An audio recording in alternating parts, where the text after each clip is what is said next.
born.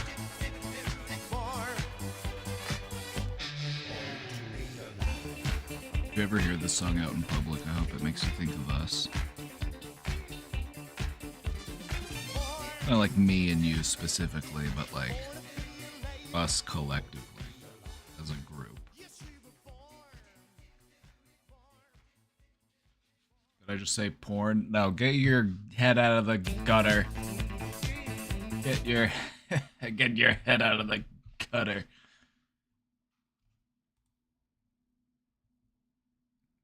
You gotta clean those ears. Somebody get this man a Q-tip.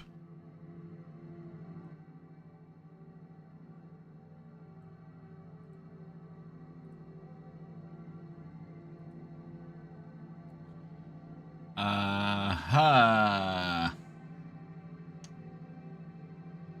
We're already in September.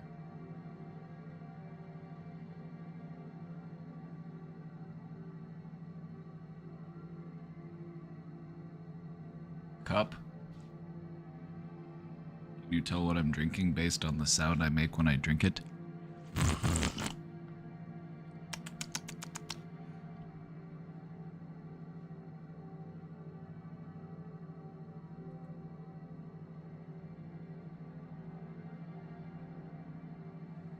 Hey, Landon, how's it going? Your name the Lazy Lizards Lounge. It reminds me of oh, my webcam's not centered. It reminds me of this group in like the 70s. It reminds me of this group in the 70s that they had this place. It was like an abandoned nuclear silo or something, and they just like hung out and did psychedelics all day. It was a bunch of like, there were like chemists and scientists and like just other random people, but I want to say it was called the Lazy Lizards Hedonism Club or something.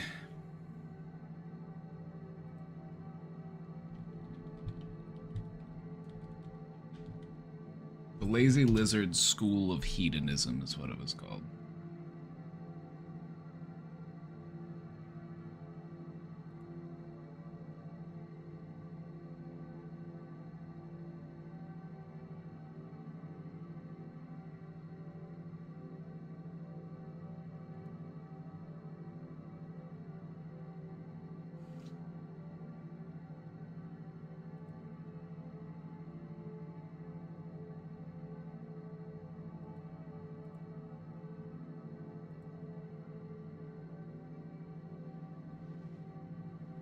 No relation. Every time I hear Lazy Lizard, that's what I think of. This outfit, yeah, I decided to wear a shirt today. Decided to put a shirt on today. Still need a haircut though. I still need to do something about this.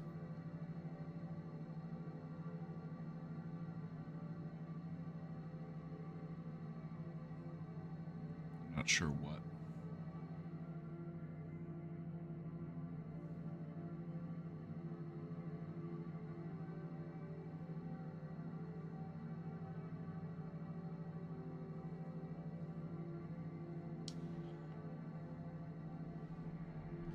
Welcome back, everybody. Welcome back.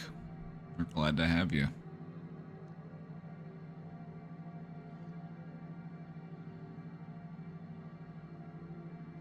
You've seen clips. Hopefully they were good ones. Hopefully they were good ones. Well, we're glad to have you here. A brain domain guy.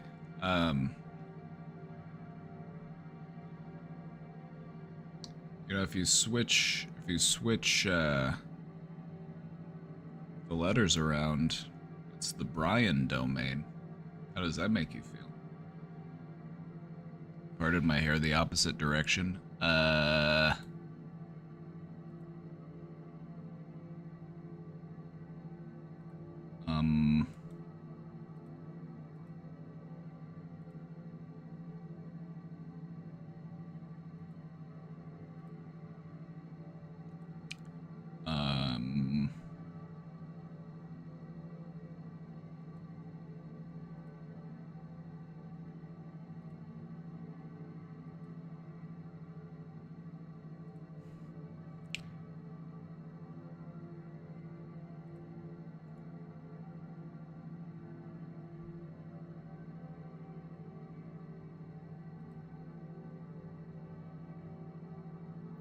flipped myself horizontally.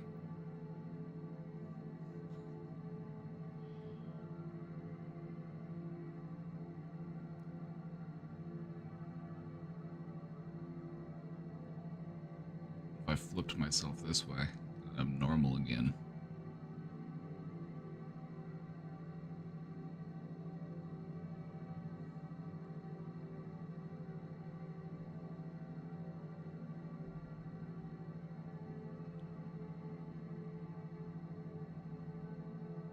I need a haircut. I need to contact my hairdresser, who is me. It's me. I do it. I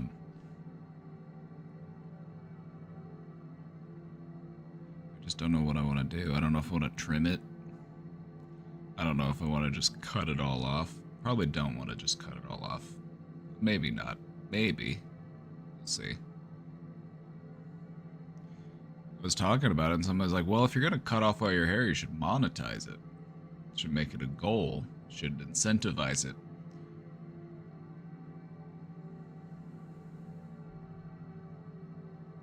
Yeah, I should shave off all my hair and then sell it to people.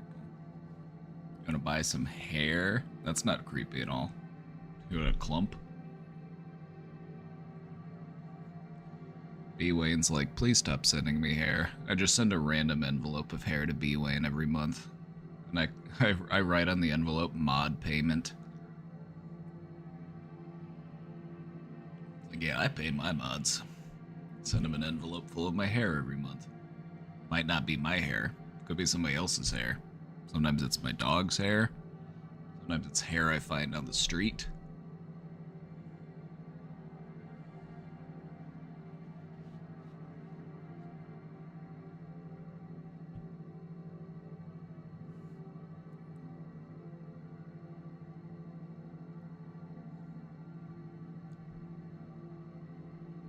Anyway, what were we talking about? What were we talking about?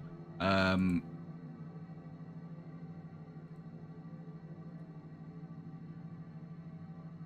flipped in the wrong direction. This is the way that I should be facing.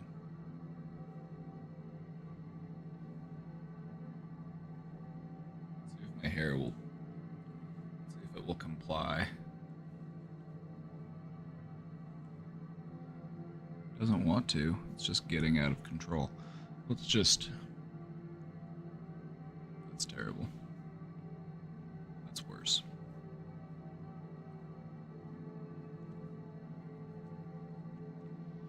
Anyway. Welcome back to the Brain Domain. Hope you're having a good day today. If you're new here, you haven't been here before, which some of you might be. Some of you might be watching the VOD at some distant point in the future. Who knows? Who knows what'll happen? I'm Josh. I'm a trained therapist. And I'm here to help. I'm here to help.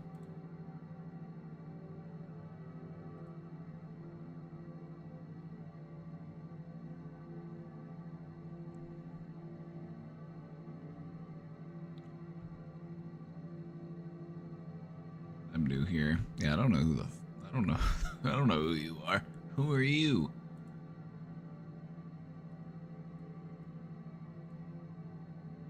I feel like I'm in a pretty good mood today. I'm feeling tired, though. But I feel more energized now. I feel like I don't wake up until like 1 or 2 p.m. I'll wake up at like 8. I won't be awake for several hours. Then I put a good 8 hours in, and then I go to sleep.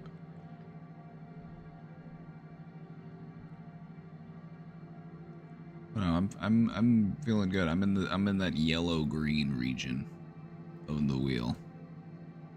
I'm in that yellow-green.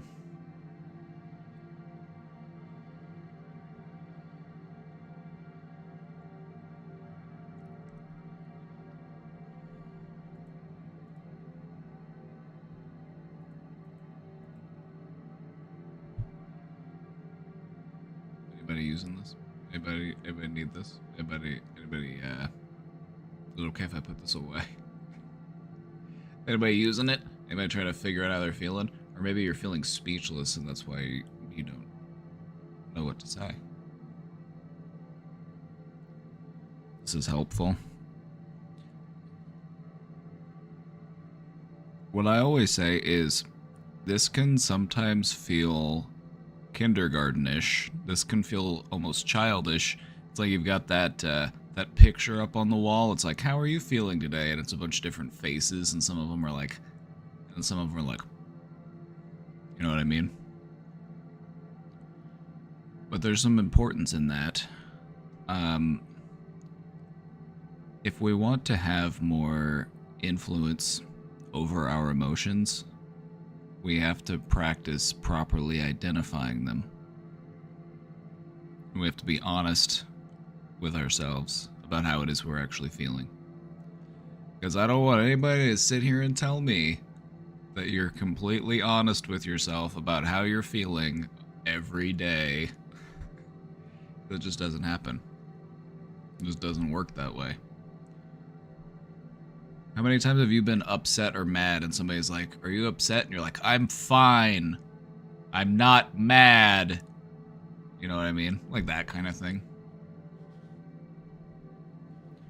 But no, if you want to, like, your emotions are like a river. You can get lost in the current, but you also have some say in the flow. It's always going to be flowing. That's life.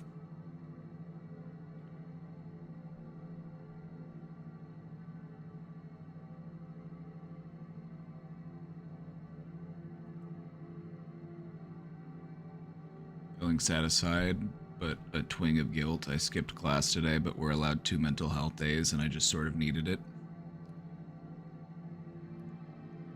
Then why do you feel guilty? You're not skipping to go to the arcade. You're not skipping it to go play hooky and hang out outside the bowling alley and smoke cigarettes.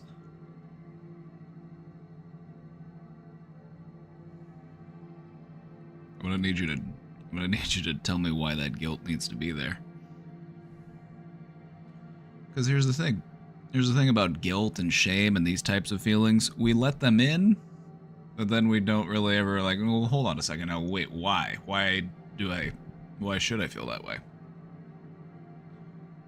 You're allowed that time.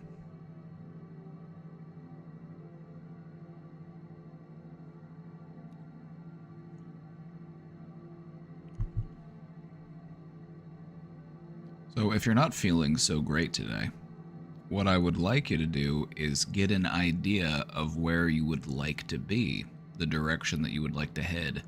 Because another part of gaining influence over your emotions, and I say influence intentionally. I say influence because it's not something that is that easy to completely control. You know what I mean? It's like trying to control something that's hard to control. I don't know. Fill in the blank. When it comes to gaining influence over your emotions, though, it helps to understand where you're at, and it helps to understand where you're trying to get. If you can have a clear trajectory, it makes it easier to navigate. You know where you're trying to go. So if you're not feeling so good, where do you want to be? And what can you do to get you one step closer to that place?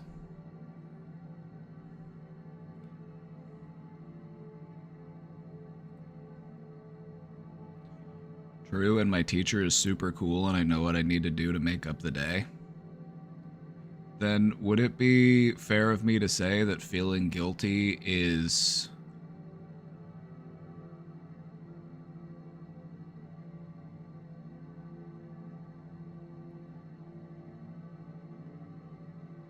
dumb poo-poo brains?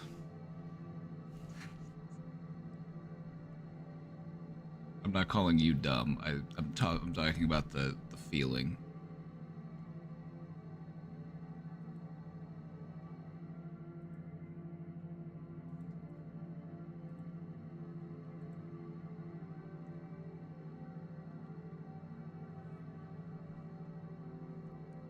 heavy question. I have the long-term vision and dream, but it's so far away right now, and trying to think through all the steps is overwhelming. As it should be. Any far-off goal is going to feel overwhelming because that's like looking at the last page of a book and you're like, wow, how the fuck did we get here? It's like, no, you got all those pages in between that will take you there. You read a book one page at a time. You should focus on your goals one step at a time. Don't try to skip ahead.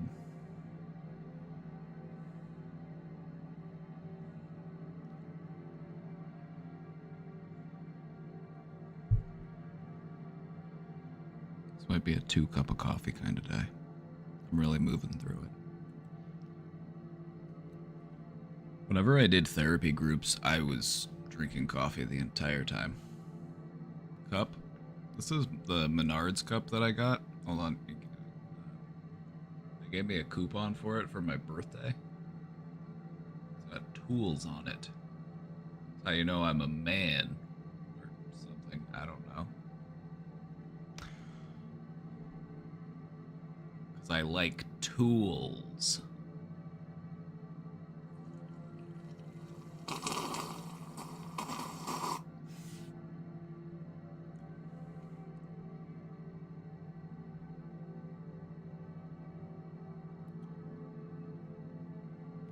It can feel hard to try to break them down enough or know if they will help or build up or what I want, because I have so many ups and downs. It's kind of took a toll on my confidence when it comes to recovering. Precisely. Another good example would be like you're putting together Legos, and then you look at the last page and it's the constructed figure or whatever it is you're building. You're building Rivendell, or you're building the Millennium Falcon or something. You're like, damn. But that first page is like, connect this one single brick to this other single brick.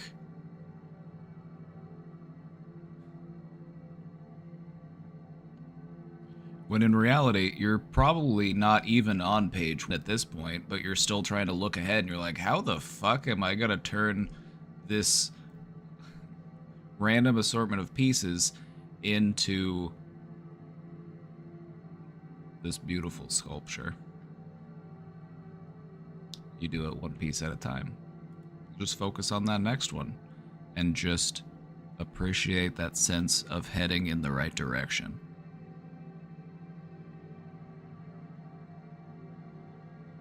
You're gonna craft a cup.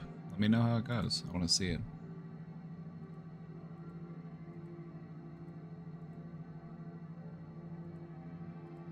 We'll get that out of here. Can you read us a bedtime story? It's not bedtime. I don't want to put you to bed. I'm not. You better sit there and read Goodnight Moon. Good night, Moon.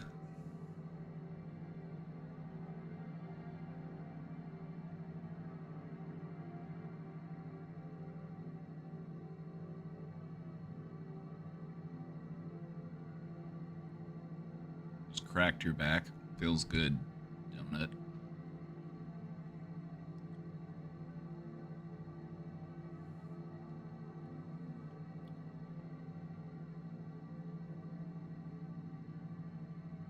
Bedtime story?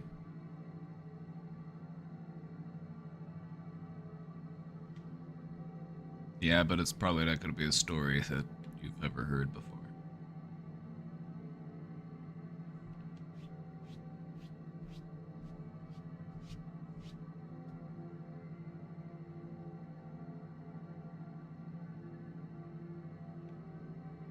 I'm gonna read you a 1,000-page fantasy novel.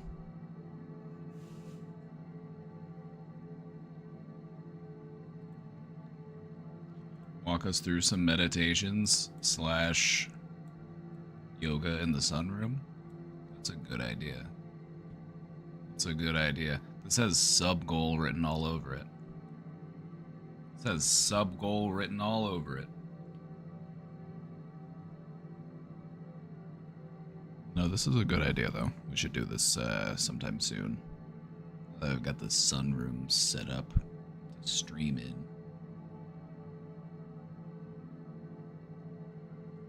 Yoga, though, I've been having to like modify because I can't really use my left hand that much because I have this big scab on the palm of my hand.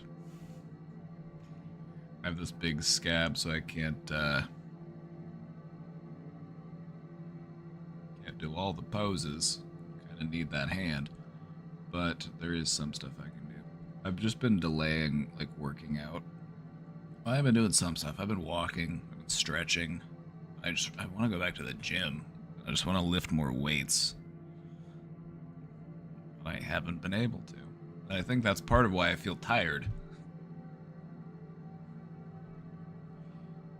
I had this, you know, we asked yesterday about aha moments you've had, and I have another one that I just remembered.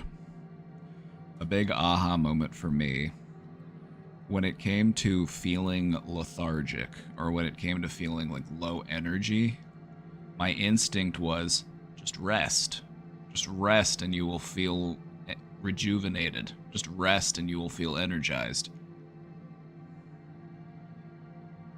It makes sense to think about, right? It makes sense. We're like, oh yeah, just rest up and you'll get the energy you're looking for. It doesn't really work that way, though. I found like no amount of resting was giving me the energy that I was wanting. And what I realized was that if I want more energy at a baseline, I have to put more demand on my body so that my body produces that energy. I actually have to work myself. And so I'm like, all right, gotta start going to the gym. And going to the gym, even though it's like exertion and it's like, it actually, it incentivizes your body to increase your metabolism. It generates more energy by putting that extra demand. Your body's like, oh, I'm doing shit, I'm gonna need more energy. But if your body's just laying around all the time, it's like, what do I need energy for?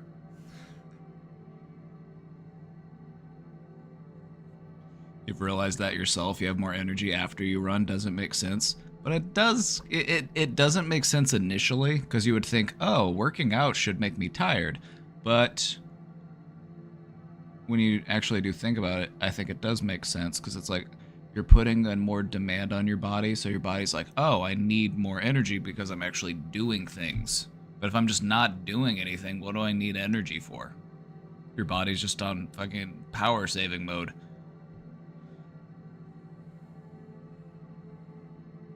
So that's my suggestion. If you feel lethargic, if you feel low energy, go for a walk.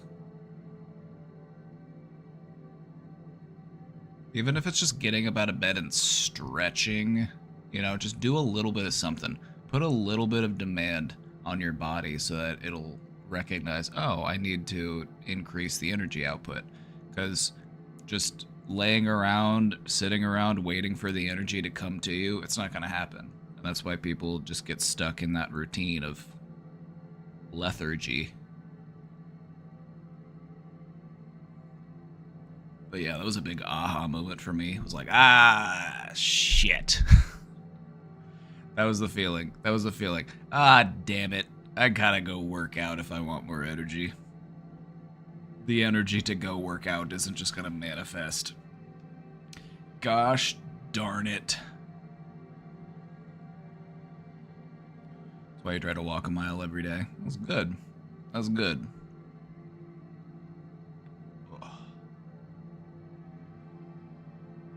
I don't know, like, even last night, like, I just went on a walk with Casey, and we probably walked about a mile. Like, she's been trying to go to the gym more, but she said she was feeling sore from going and working out, so... And then I haven't been able to go to the gym because my hand's all jacked up. I was like, could I go to the gym? Probably. Could I just do legs? Could I do my core? Could I go on the treadmill? Probably.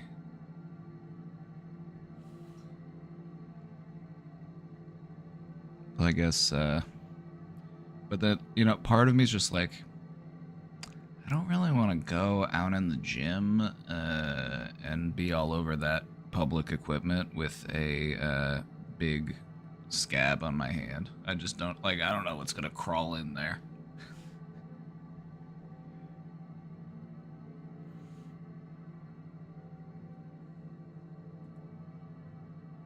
They have to pay me to go to the gym because of COVID and the rest. You know, that's why I try to go when it's not that crowded.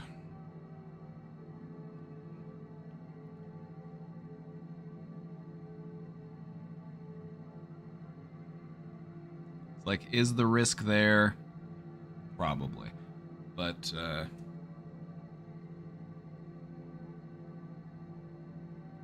you know.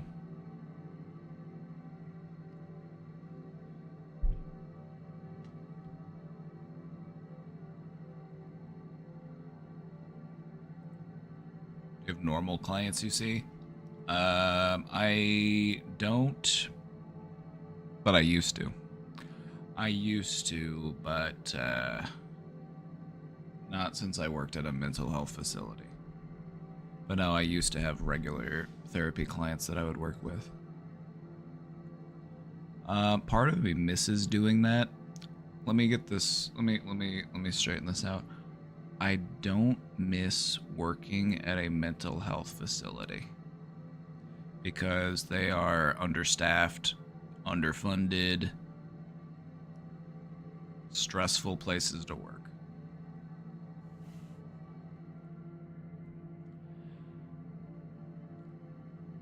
What I realized in working at a mental health facility is that there's a far greater need than was being met at the facility. Like, for every person that walks through those doors and comes in and gets treatment, there are many more that don't have access to that. And that's part of why I do this, is because I'm trying to make it more accessible. So this is my way of continuing my practice.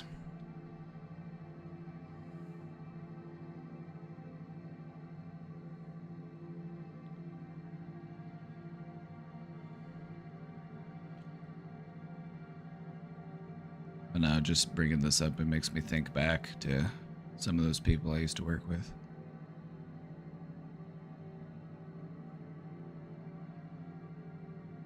We had some success stories. We had some fun success stories, and that's what that was my favorite part about therapy, was the success stories. I worked with this one client. They hadn't left their house in like decades. They were just this massive agoraphobe. But we got them out of the house. We were able to, go out and start living life again. That was pretty cool.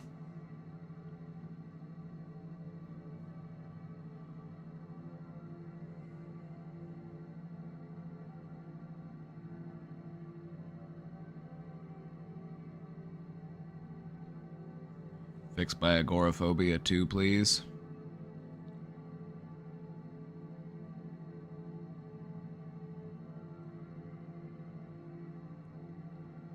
Just ask Alaylan. Just ask Alaylan. Alaylan used to be a bit agoraphobic back when. By the way, where's Alaylan's sub? Can somebody do me a solid? It's September. Hook Alaylan up. Alaylan's an OG.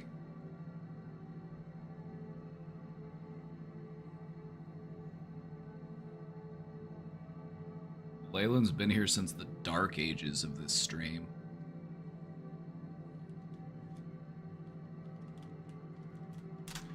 Alright. You want to talk about agoraphobia for a moment? Let's talk about agoraphobia. What are you afraid of, specifically? When it comes to agoraphobia, you're implying a certain fear, right? A certain concern, a certain worry about going outside. But it's a multifaceted one, and so for some people it's a little bit different. For some people it's like, oh, I don't want to go anywhere crowded, I'm afraid I'll get stuck or whatever. Some people are like, oh, I don't want to go outside because I'm afraid people are going to judge me. Whatever it might be.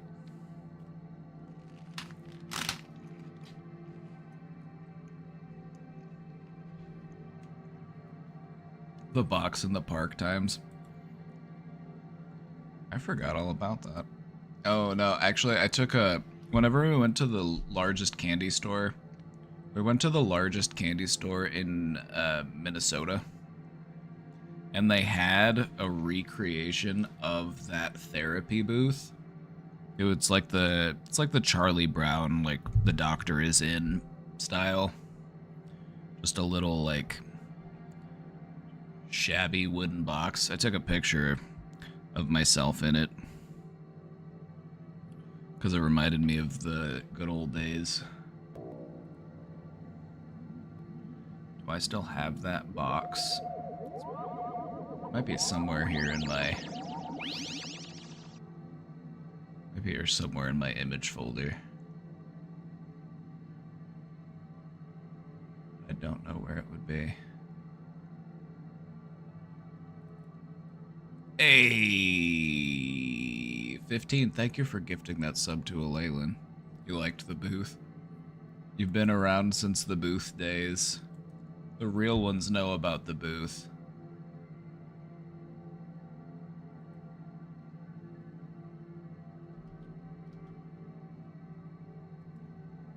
I'd have to find where I saved that thing. I don't even know. Where did I even... Where is that even saved to?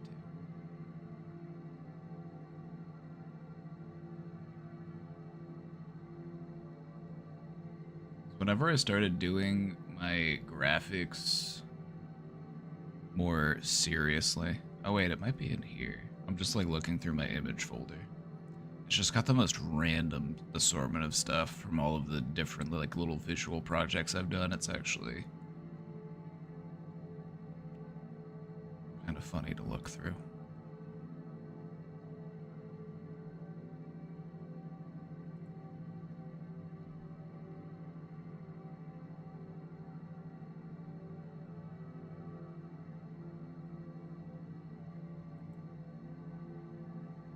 Missed the booth on the road trip. Oh, we were offline. The connection wasn't really working in the largest candy store.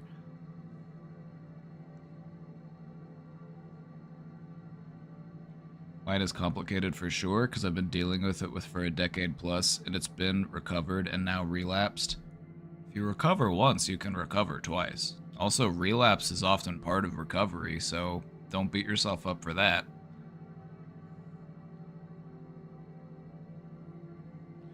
I would say experiencing severe panic attacks and the corresponding psychosomatic feelings that come with them and my ability to cope/handle them.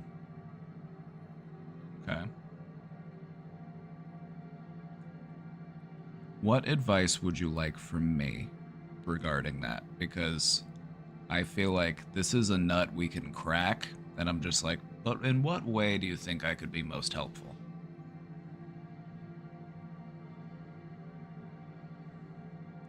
When it comes to, like, I'm just going to talk for a moment. Like, when it comes to dealing with those feelings of panic, what I've found to be most helpful is to push yourself up to that threshold where you're like, okay, this is starting to be overwhelming, and then just sit with that feeling. Just push yourself right to that limit, and then just chill.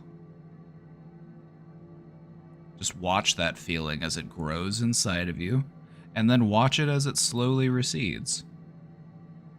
Like the tide on the beach. Because ultimately, exposure is the solution. Exposure response prevention is the gold standard for treating things like agoraphobia or basically any other type of fear. You have to expose yourself to it so you can acclimate to it. Also, in dealing with panic attacks, what I found to be helpful was looking forward to the rush of endorphins that you would get afterwards, because a panic attack is basically just an unexpected jolt of adrenaline, and then as the adrenaline recedes, you start to get these endorphins and these other like neurotransmitters that make you feel calm and relaxed. So what I would do with my monkey brain, I'd be like, I'm gonna look forward to it. It's like going to the dentist and getting your teeth cleaned. It's like you're not looking forward to the part where the dentist is in there scraping all your plaque away and flossing like they have a vendetta. It's the feeling you get when you leave the dentist and you're like, ooh, my teeth are all shiny clean.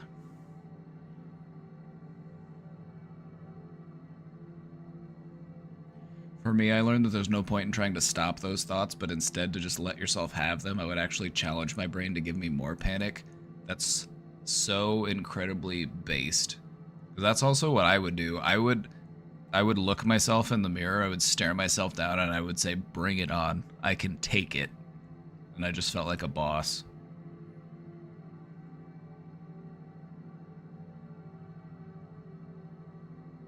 Like, because the thing about panic attacks is they'll make you feel like you're gonna die, but they're not actually gonna kill you. They're not actually gonna make you, you're not actually gonna die. So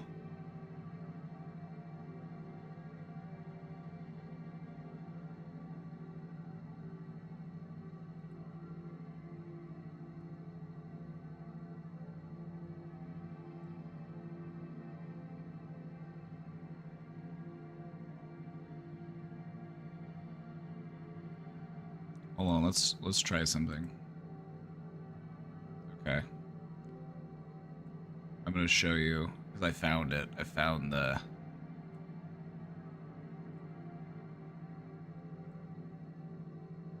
Oh, not me in the grass. This is where we got started. We started here.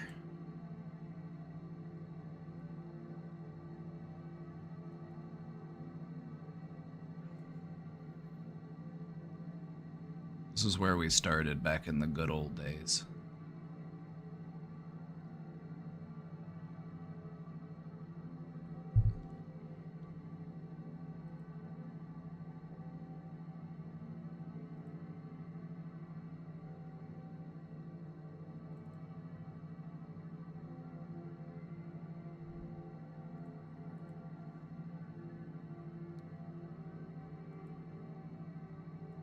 This is what I looked like at the time.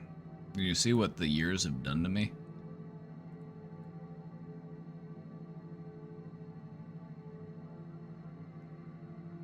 I don't know, I think I look younger now. I've aged backwards. I've got Benjamin Button disease. I looked really straight back then. Does that upset you? You look at this guy and you're like, this guy wouldn't want to smooch me on the lips. They gave you glasses. Yeah, I used to wear contacts when I would stream. That was the deal.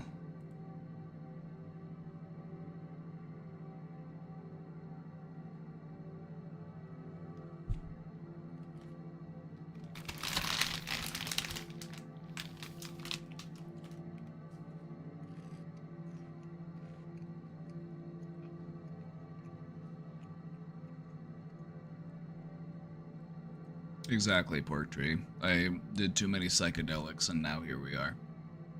Just completely unhinged. To be fair, I'm probably much more hinged today than I was then, if I'm being real.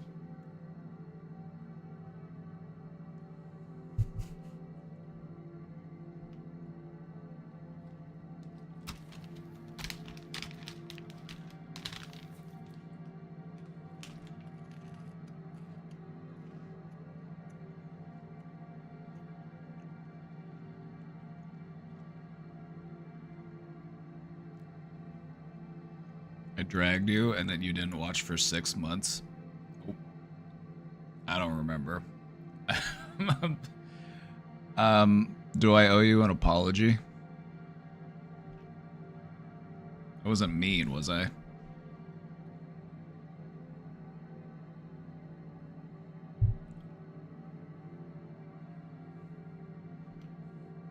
was valid, TBH. That does happen sometimes. Sometimes I'll tell somebody something and it'll just be like, they weren't ready to hear that. That's one of my problems as I'm like, I can tell you exactly what it is that you need to change about your life, you know, to get it together, but sometimes people just aren't ready to hear it, and part of what I'm continuing to learn is there's a time and a place.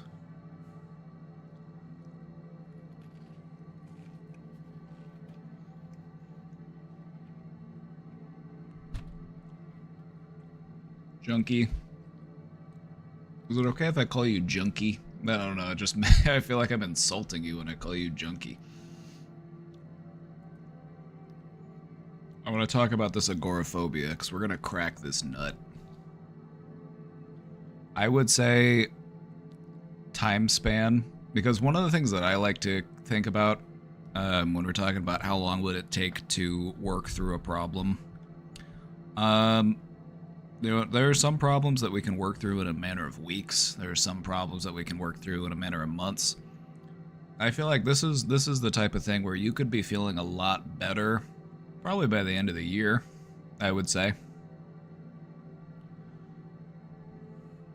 Because the thing about like agoraphobia and exposure and stuff is it's like when you get through that initial discomfort and you're able to start feeling more confident, it really does get easier to keep practicing. It's just that initial stage is the hardest part.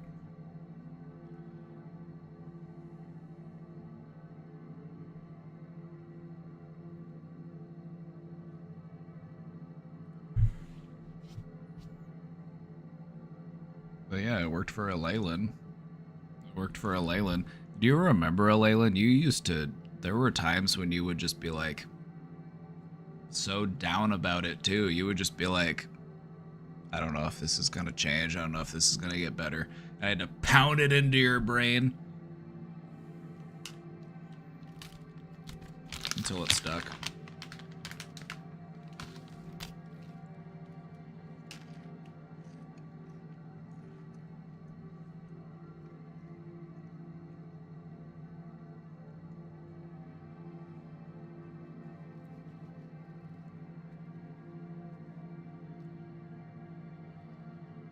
What's whack is my agoraphobia got worse as I got older. I would say that's actually probably more common than you would realize. A lot of people, as they age, tend to become more reclusive. They tend to just be more homebodied.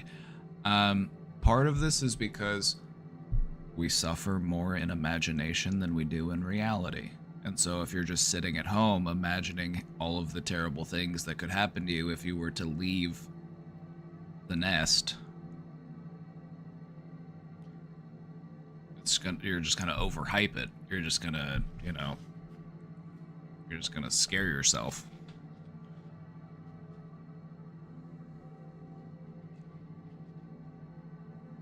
So, Junkie, what do you want to be able to do? What do you want to be able to do that you feel like is a challenge to you right now? I don't know if you can tell, but I love treating agoraphobia.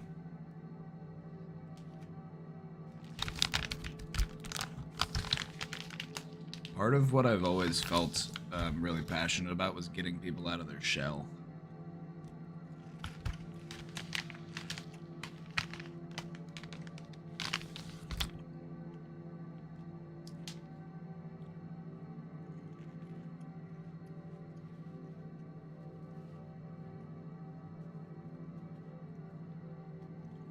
Damn, do I hate all these people around me at times.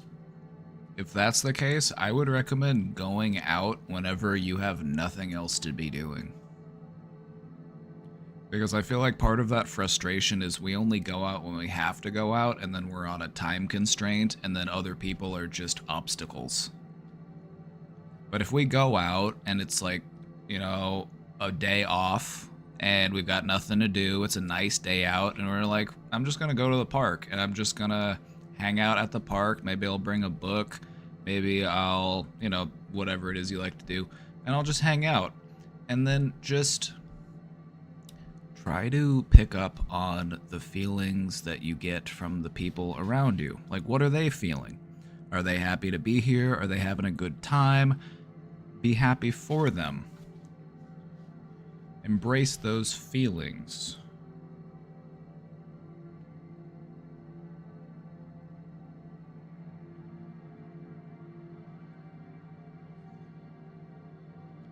Tira fan, what were those allegations you were having against B Wayne in my YouTube chat? I saw that, by the way. You said you had compromising information on my moderator, B Wayne? In my YouTube chat? I randomly checked my YouTube chat and I'm like, oh, Tira fan was in here.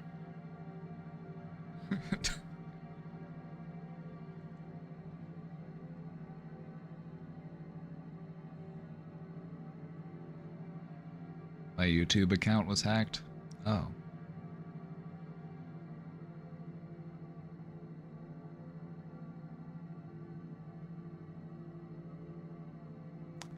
Oh. I would say that even participating in this chat here is a good way to get out of your shell. You know, it's a really good group, very supportive, very encouraging, and so I would say if you're somebody who has a hard time with social anxiety, like we all do from time to time, social situations have a certain level of anxiety baked in.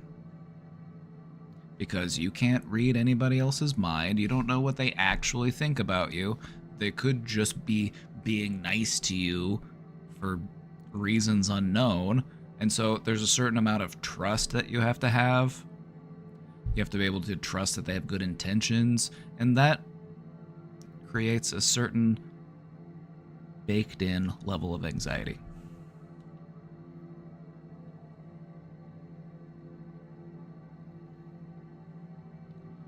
So,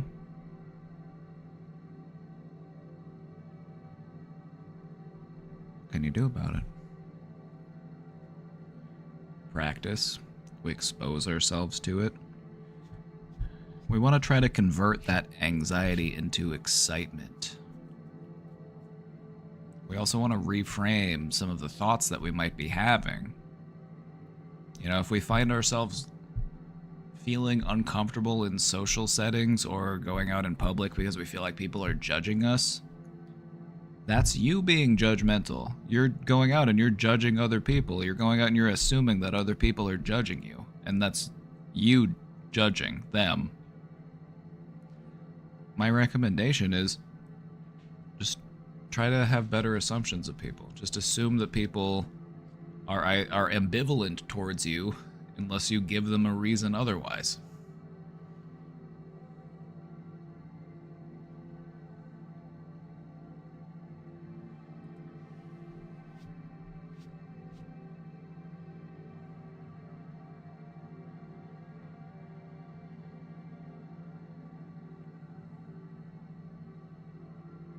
Except for managers. Yeah, I feel like a lot of managers just kind of like a certain type of person is drawn to certain types of jobs. And if you're the type of person who's just like, I can't wait to just boss people around. It's kind of twisted.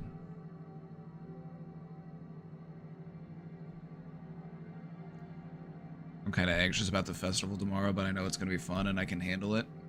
I would say a certain level of anxiety is actually healthy. Because a certain amount of anxiety is what protects you in case something does happen. Will something happen? Realistically, probably not. But could something happen? Of course. There's always that possibility. And so having just a healthy amount of that anxiety is what helps to keep you safe. That's why we feel anxiety in the first place, is it's trying to protect you. It's trying to scan your surroundings and figure out, is there something out there that could harm me? When anxiety becomes a real problem, though, is when we allow it to just run its course unchecked and it just continues to find monsters in every corner.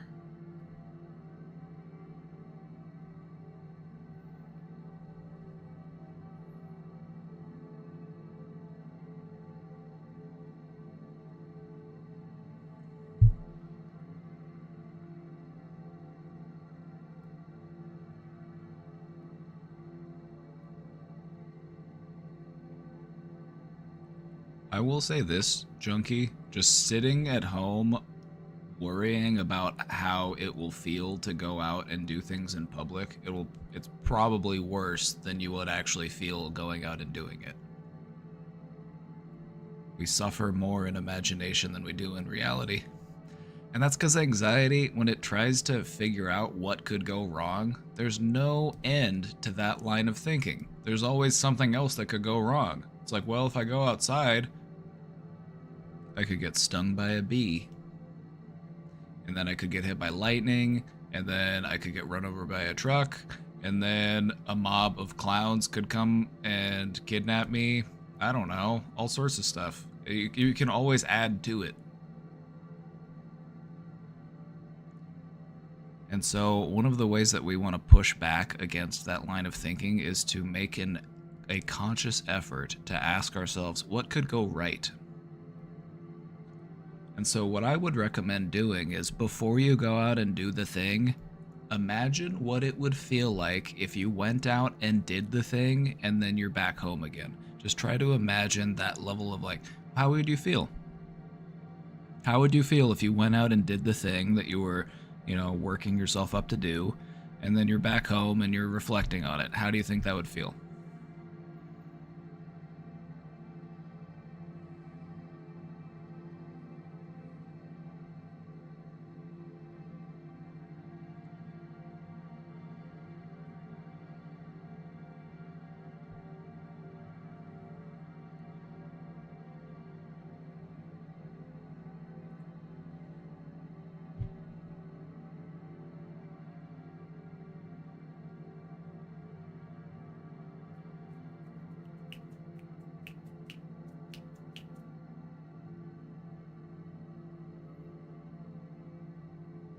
I have another question for you. When you're at your most relaxed, how would you be breathing? What does your most relaxed breath look like? Could you practice that for me? Could you try that out for me? I want to see what you're like. I can't see it, of course, but I want you to just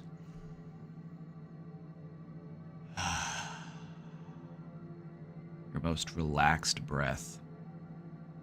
What does that look like? Something you might not have practiced before. If it's something you've been around here since the cardboard box days, you've probably had to do it before, because I've probably made you do it a couple times. What does your most relaxed breath look like?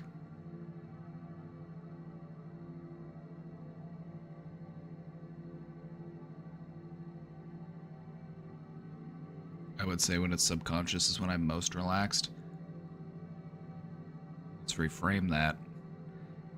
I would say that relaxation can be even greater when you're able to just really immerse yourself in it. You're able to really just like to focus on the relaxation itself, to just focus on how relaxed you're feeling.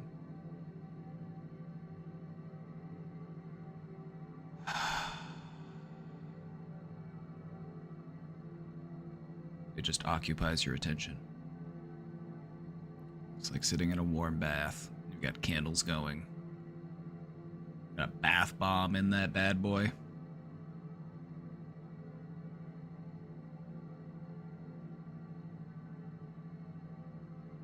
Give me a big, relaxed breath. I want to hear it. Give it. Bring it on. Let's see it.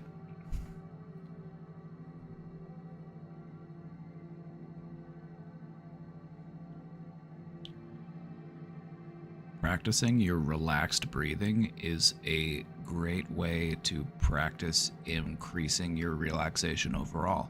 You might not think of relaxation as a skill, but it is. It is something that you can practice. It is something you can get better at. The only thing I need to tell you to prove that is just think of somebody in your life who's really bad at relaxing.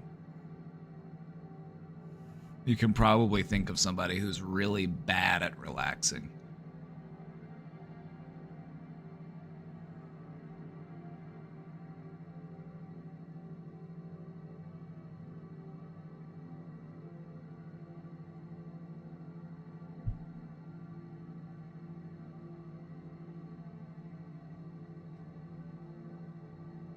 yeah, belly breathing is much more relaxing than chest breathing. Chest breathing is much more rapid, and what you've probably noticed is that when you breathe like an anxious person, it makes you anxious. If you breathe like a relaxed person, it helps to relax you, because it's your breath is what sets the flow. Breathing in a relaxed way will lower your heart rate. You know, if your heart's pounding, it'll slow your heart rate, and it'll start to send those signals of relaxation to the rest of your body. The breath is the key. So whenever you start to feel that twinge of anxiety or panic when you're out in public, just breathe. Try to have the most relaxed breath you can, and then do it again, and try to get even more relaxed. And then do it a third time and really go for it. Because just doing it once just isn't really the thing. It's something you gotta do multiple times. But every time you do it, just try to go deeper and deeper into that relaxation.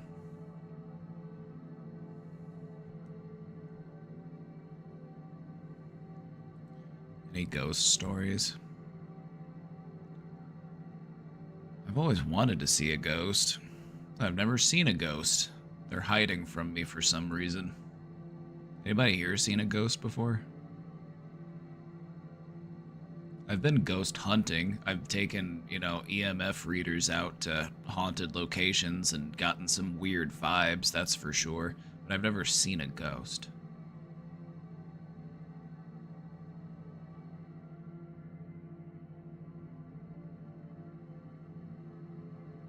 But I think it would be cool. I'm not anti-ghost.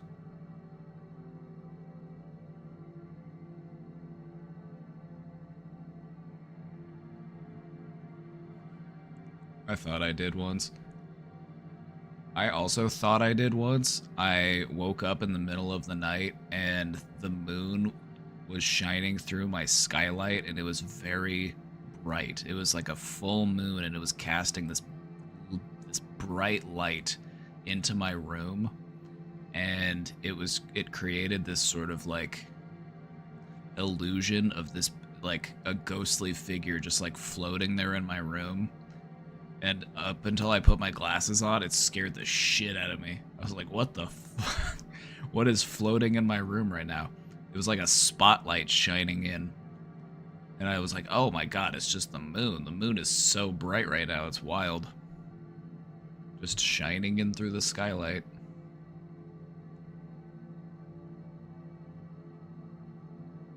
You never seen one, but you heard one?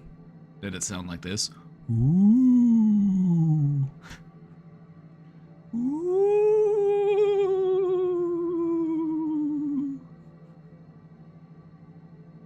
Or was it just banging shit around?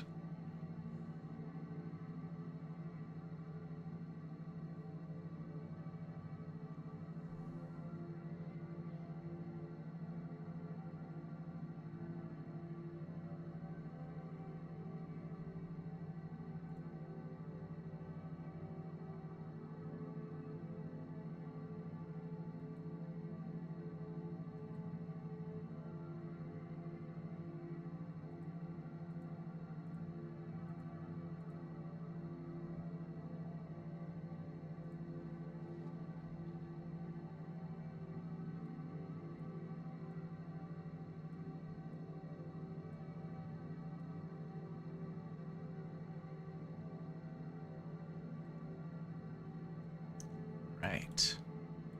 Let's get to it. Let's get to it. Up, up, up, up, up, up. Up, up.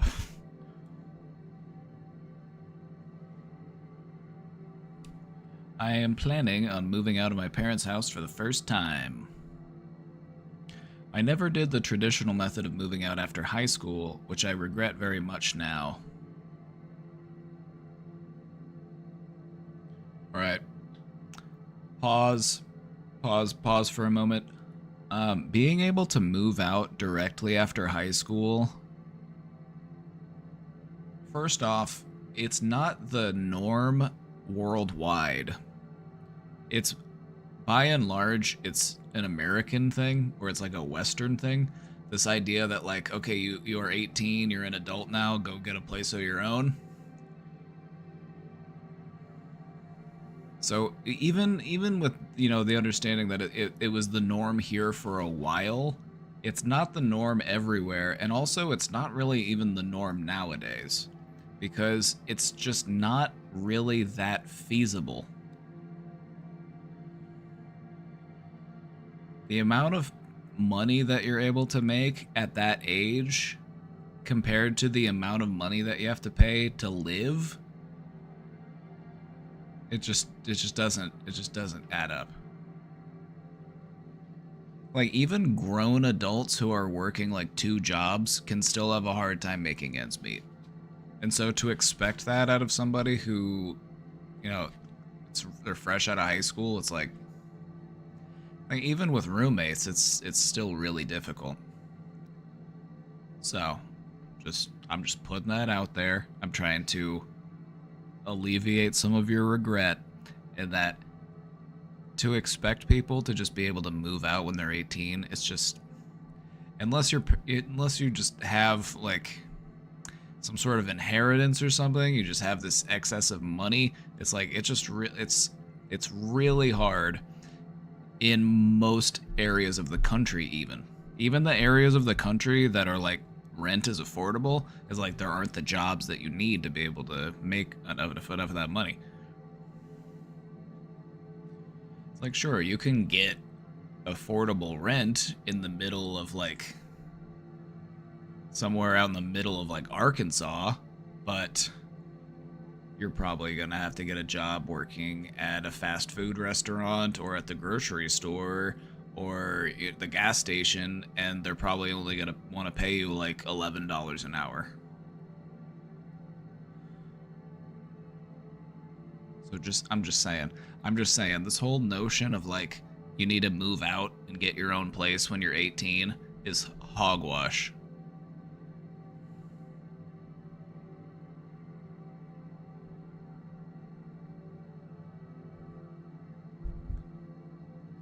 The regret is very heavy since I feel like I've missed out on a lot of self-growth. I feel like many of my peers are light years ahead of me. I never had much motivation from direct family, and I feel like I was chasing fool's gold with them for support or guidance. Can you please share some tips or advice on how to handle the emotional and mental challenges of moving out for the first time? I'm particularly interested in ways to manage stress and stay positive during this transition. Thank you much. Alright, well, first off, congratulations on getting your own place. The thing about getting your own place is that it's a really exciting time. This doesn't have to be an anxious time. There will be some anxiety included, but for the most part, it's going to be exciting. It's going to be liberating. You're going to have a sense of freedom. It's like, I can stay up however late I want. I can have ice cream for dinner. I can have pizza for breakfast. Even just being able to decorate the way that you want, you know, there's going to be a lot of little things involved that are going to make you feel like a grown-up. And so that's how I would recommend managing that stress and staying positive, is just trying to find enjoyment in all those little things. You know, the independence, the autonomy, being able to have friends over, being able to walk around naked if you want to. Just to name a few. So, with that being said, if you do feel, you know, like you're struggling emotionally or mentally during this time, have some friends over. Just invite some people over. Show them your new place. Say, hey, I just moved out. I just got a new place. Come on over and see it. Spend time with people. Socialize. Make friends with your neighbors. You know, just be willing to put yourself out there, because it's through connection with other people that we're able to best handle emotional and mental challenges. And so I would say, grow that support network. So, that being said, there are a few other things that I want to talk about. First off, don't compare yourself to your peers.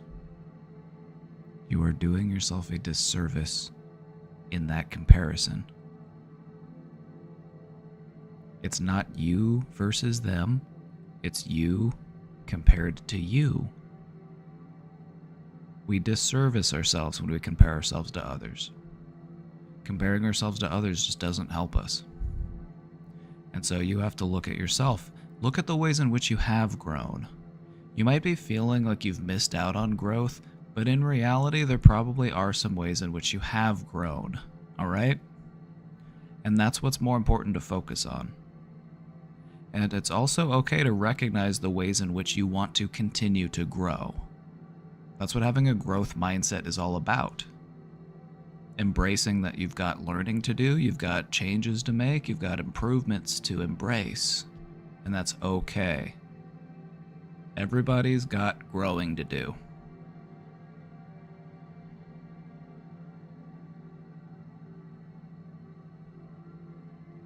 So I would just say, try to reframe those thoughts because they're not really helping you.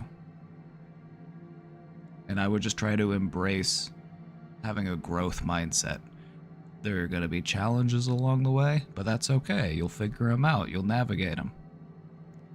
There are also going to be fun times ahead that you can look forward to and enjoy.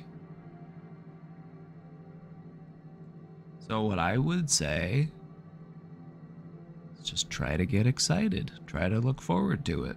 Try to have a good time. You get to watch what you want to watch. You get to eat what you want to eat. You get to decorate the way that you want to decorate. And those all might sound like little things, but those are all going to feel so nice. You're going to feel like you've never felt before. There's nothing quite different than just like moving out and being on your own for the first time. It's unlike any other feeling. And so there's going to be a lot of fun involved in that. So it's not all going to be stress. It's not all going to be challenges. It's not all going to be difficult. There's also going to be a lot of fun to be had.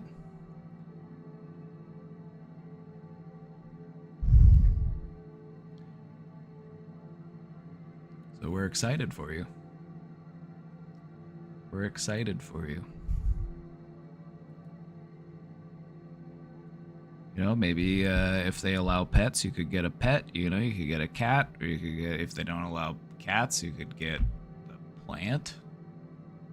Maybe a fish.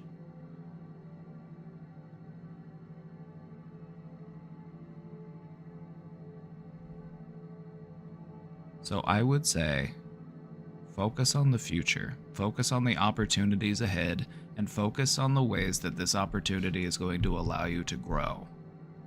Because looking back at the past and feeling like, oh, I've got all of this regret because of all of these, I should have done this sooner, I've missed all these opportunities, whatever it might be, that doesn't help you. That does nothing to help you grow. It does nothing to help you feel better. You got to focus on the here and now so that you can navigate yourself into the future that you're trying to get to. But mulling over the past isn't going to help. So it's okay to let that stuff go. You don't need that regret. You can let that regret go. It's not going to serve you. All right? Anyway. Anywho, we're excited. It's an exciting time.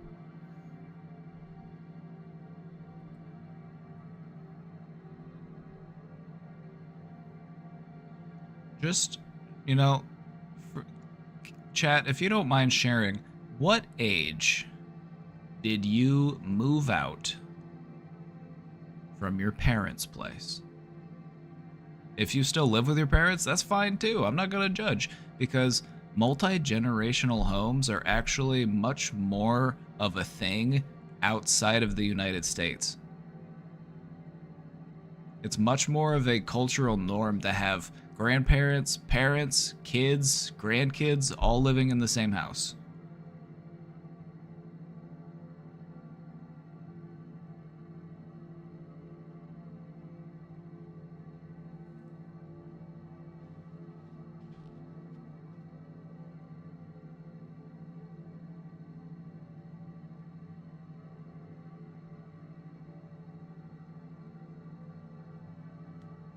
I will tell you when I officially moved out. I stayed at my parents' house for my first 2 years of college because I went to college in town, and it just didn't make sense to pay all of that extra money when I could save it and live there. And so after I graduated high school, I was 19, I was 20, and I was still living there. No big deal. And then I went out of town when I was 21 to go finish the last 2 years of my school at university. And so I moved out for that. But then you know what I did after I graduated? I moved back in for a little while. Saved up some money, and then I moved out and I started renting a place with some friends.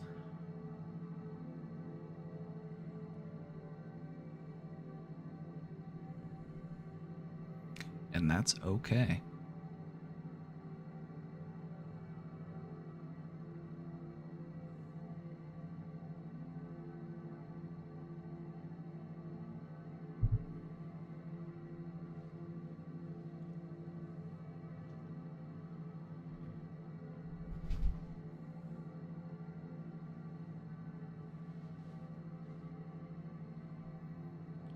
Some of us, we get lucky and we have parents that we don't mind living with. And there's no shame in, staying there and saving that money so that you can have more of a footing when you move out on your own. Some of us can't wait to get out of there. And so we've all got different stories and we've all got different pressures that are leading us to make those types of decisions. And so some people do move out when they're a teenager because they are very incentivized to do so. They can't wait to get out of there.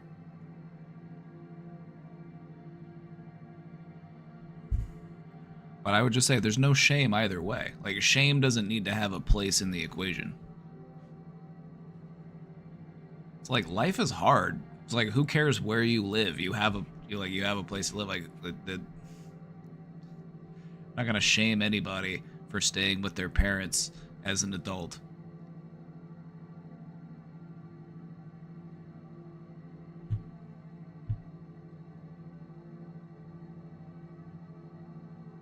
Does anybody have the experience of moving out and moving in with friends and then you realize, I don't like living with these people?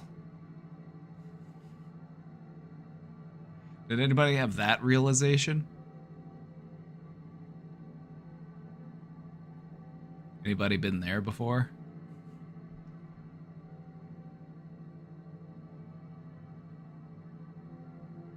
Evening, what are parents?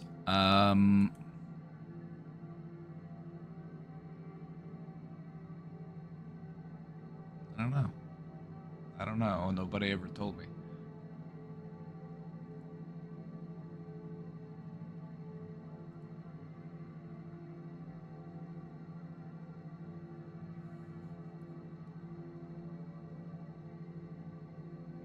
Moving in with friends wasn't the utopia I thought it'd be, but it's still positive. Yup, I will never have roommates again. Right? It's like, oh, these people have never had to do the dishes before, and they're just used to letting the dishes pile up in the sink. They're used to waiting for their parent to come around and clean up after them. Uh-oh.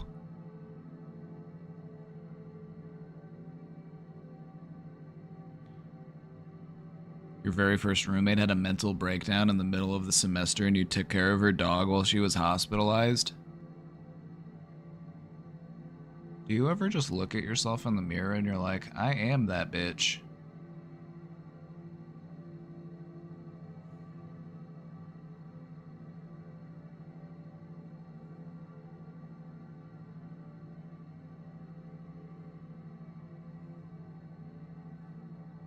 You ever just go look at yourself in the mirror and you're like, God damn. I am the shit.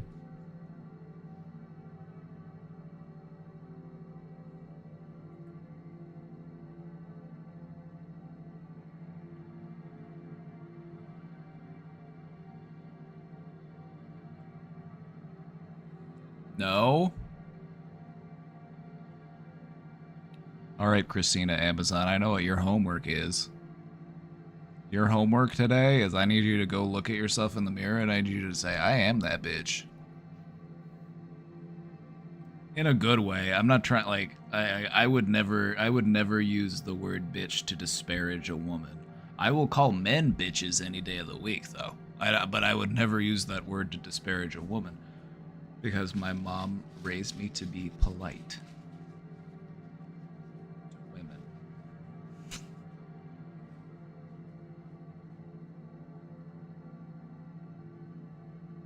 They go an entire month without showering and they only eventually took one because I made them.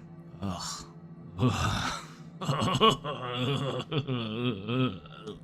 Gross.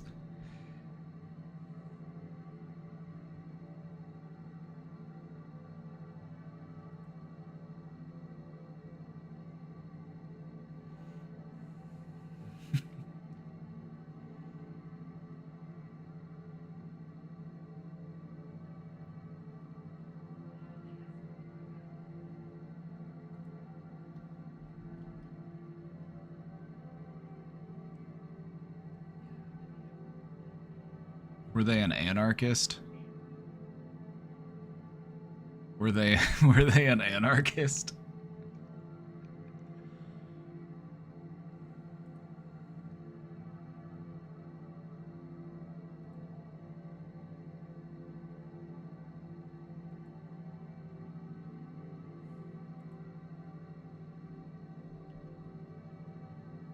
You know how to scare an anarchist?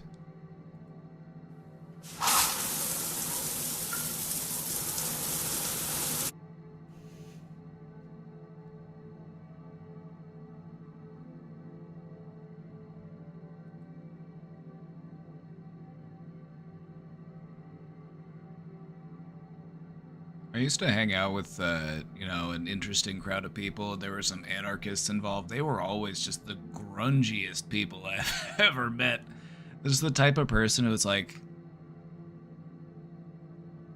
they're giving themselves stick and poke tattoos. They're living in, like, just nasty apartments with 8 other people. It's like, interesting group of people.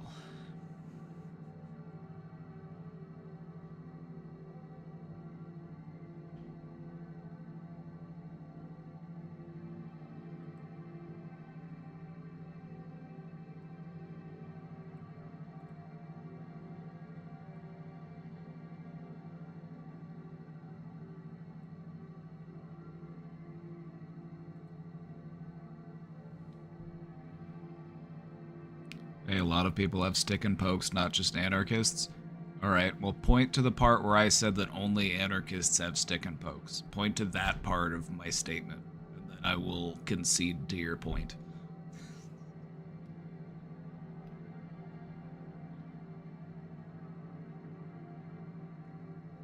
I will say that defending stick and poke tattoos was not on my bingo card today, but if anybody did have it, good for you.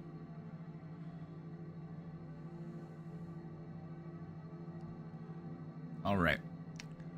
I'm 22 and I don't party. You know what? You know what?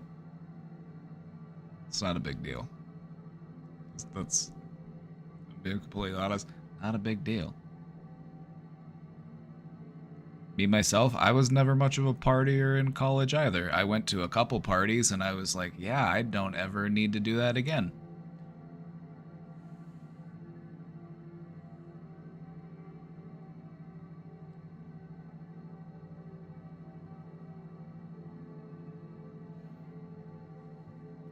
I'm in college right now, first year, first month, and I live in an apartment complex where I can hear people getting ready to party and coming home after partying.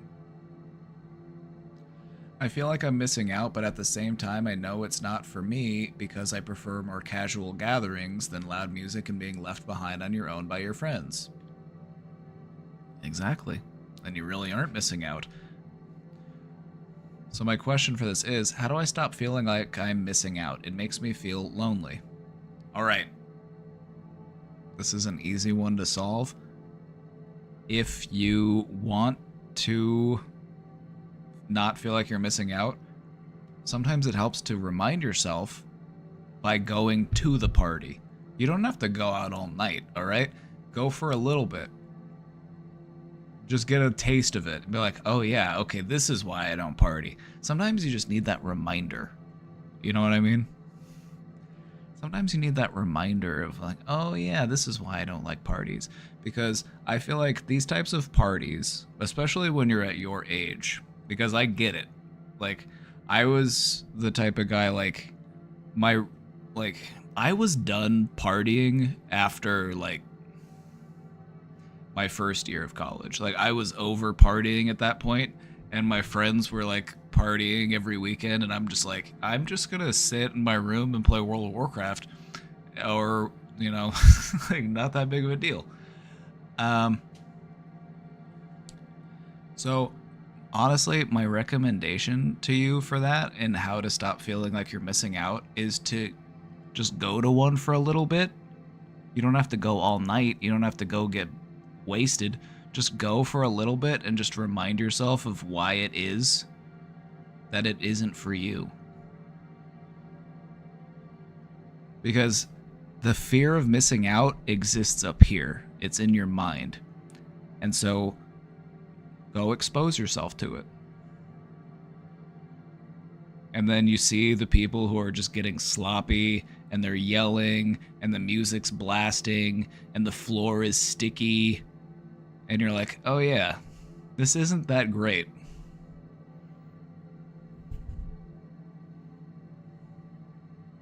But maybe you will have a little bit of fun, and then maybe it'll even change your mind about it a little bit, and maybe you're like, you know what, maybe I will go out once or twice, or maybe I will go out every once in a while. No problem with that either. Because what I found to be true is that even though parties weren't really my thing in college, and I relate to what you're saying here because I feel like I had a similar mindset when I was in college, I would go every once in a while. But there were people who were partying every week, multiple nights a week. And I could just never. I could never do that. Because here's the thing. That fear of missing out that you're describing, even the people that go to parties every week still have that fear. Because if they only party on Saturday, they're going to feel like they missed out on the party that happened on Friday. And if they party on Friday and Saturday, they're going to feel like they missed out on the party that happened on Thursday.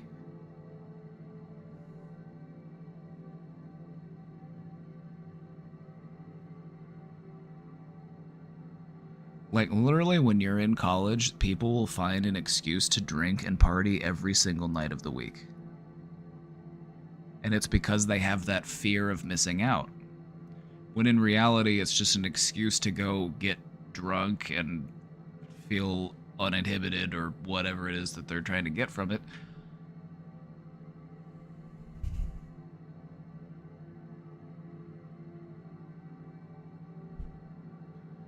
So anyway, if you'd feel like you're missing out, just, you know, maybe just go every once in a while just to kind of, you know, just dip your feet in a little bit.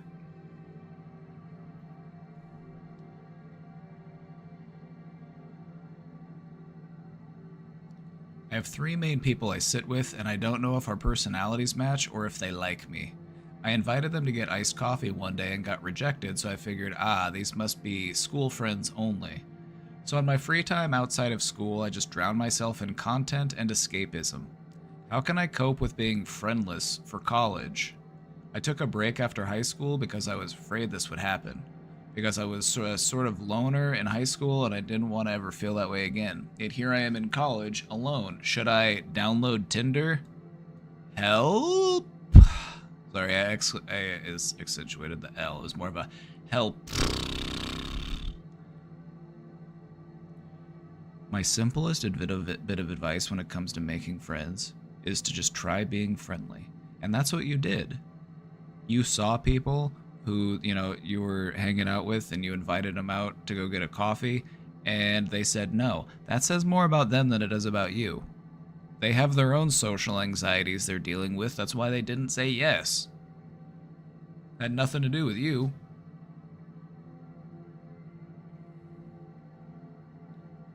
You're in college, and the good thing about college is that college has all sorts of groups. You know, they have clubs and different things that you can go to. So I would just look into that. I would look into, you know, what sort of interests do you have? You know, like what sort of stuff are you into? And then just going to those clubs and making friends there. Or just during your free time, you know, just go out and walk around and just be nice to people. Like if you see somebody and you like their outfit, just say, "Hey, I like your outfit." And then just strike up a conversation. It's just an opportunity to practice. So just go out and be friendly, and you will make friends. That is how it works. I would say that doing it through an app is probably just going to give you an even more jaded perspective, if I'm being honest. Trying to meet people through an app is like buying things on Amazon. It's like sometimes you like to go to the store and actually see and feel the item before you purchase it.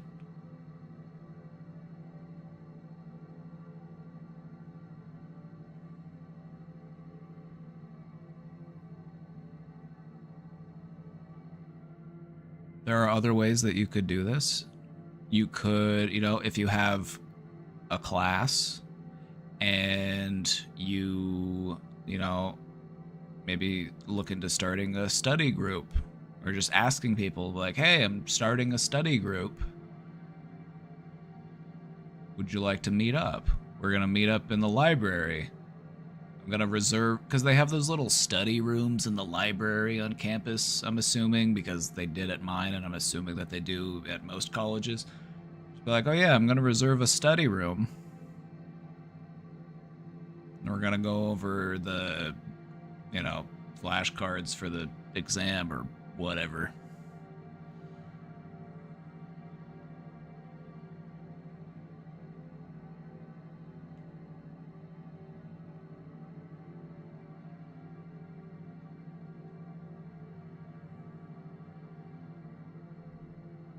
So, I would also say one more thing. When you go out and you're trying to make friends, don't have the expectation of, like, this person is going to become my friend, or I'm going to make this person my friend. What I would say is go out with the objective of, I want to get to know people better. I want to be nice to people. That will make you more friends than going out with the explicit goal of like, all right, I need to secure a friend. I need to go find somebody to go drink coffee with me. Or I need to find somebody who will come over and play Magic the Gathering.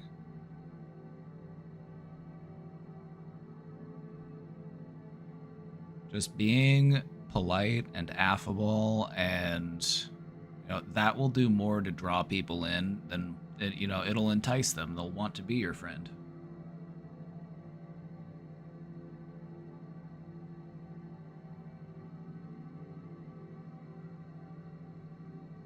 Pork Tree's got some good advice there. It's easier to let the other person do the talking. Just ask them questions. Just appear, you know, be interested in what they have to say.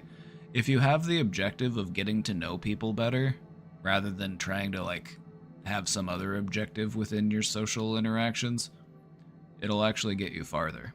If you have the objective of, like, I need to secure this person as a friend, I need this person to become my friend, I need to make sure that we hang out, I need to schedule something right away, like, you could end up frightening them off, because other people are dealing with their own social anxieties. So sometimes you have to let things just progress organically.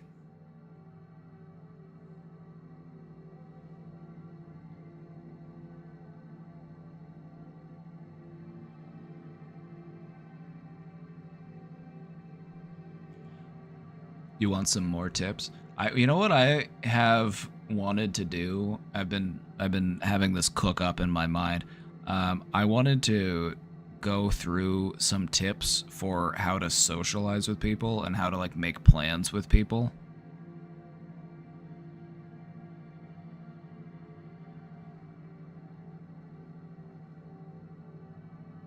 You can ask people questions like, do you know where around here has good food? Do you know, like, just because everybody eats. Everybody eats, right? Everybody eats. Why does my caption keep capitalizing everybody eats? Is that some sort of book? Is that a book? The sequel to Everybody Poops? Or is it the prequel to Everybody Poops?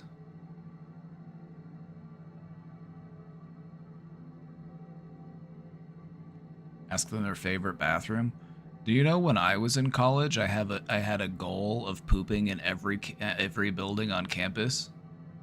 I pooped in like 30 plus different buildings over the span of the 2 years that I was there. That was pretty cool.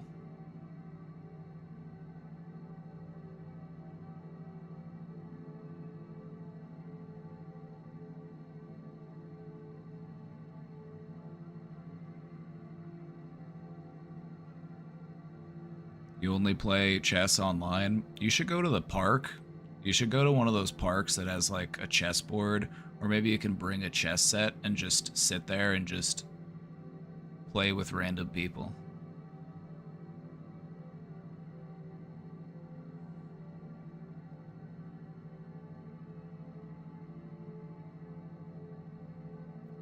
But anyway, a great way to start making plans with somebody is to talk to them about food, because everyone eats. We all need to do it to survive. And so I would ask people, I'd say, have you had any good food around here? Or, you know, just however it is you want to phrase it, you know, like, oh, have you tried this place? Like maybe you ate at a place and you really liked it, and you ask them like, hey, have you ever tried this place? Oh yeah, it was pretty good. And you know, just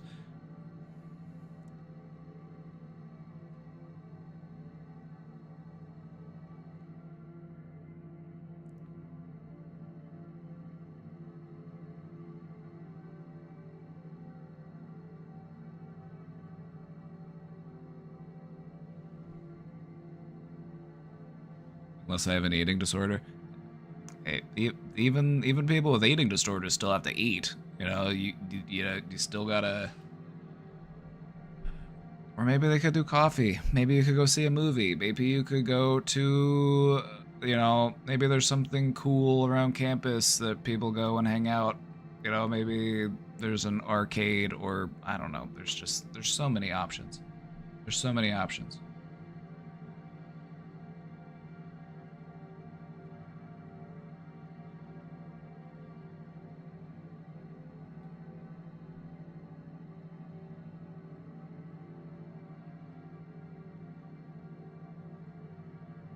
But here's the thing. When it comes to building friendships with people, the first step is just acquaintance. You just become their acquaintance. They recognize your face, and they may or may not remember your name. That first interaction you have with them should be pretty casual. Like, hey, nice to meet you. Like, oh, aren't you in that class with me? Oh yeah, I've seen you there before. Remind me of your name again? What did you think of that question we had on that test? It's easy. Socializing is actually so easy. You just literally talk about whatever you want to talk about. The problem with socializing that people have is that they overthink it.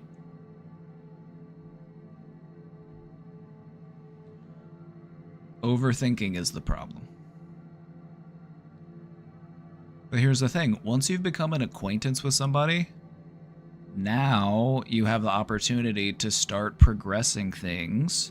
Whenever you see them out, maybe you go to the cafeteria and like, 'cause, you know, maybe you're eating lunch at the school's cafeteria and you see them sitting there and there's a space open at their table.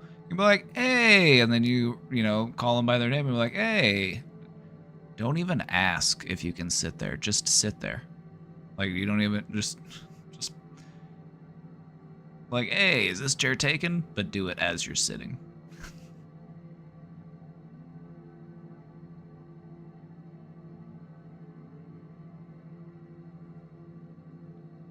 Like, as long as nobody's stuff is sitting in the chair, you're normally pretty safe to just sit down at the table.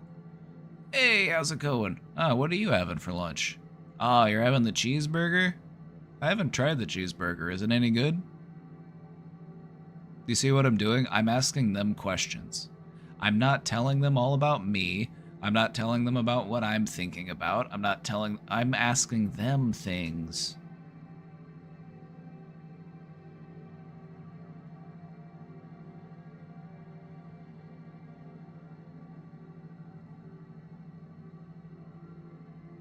If there's no seats available, make eye contact with them, say hi, and then just keep walking. That's also fine.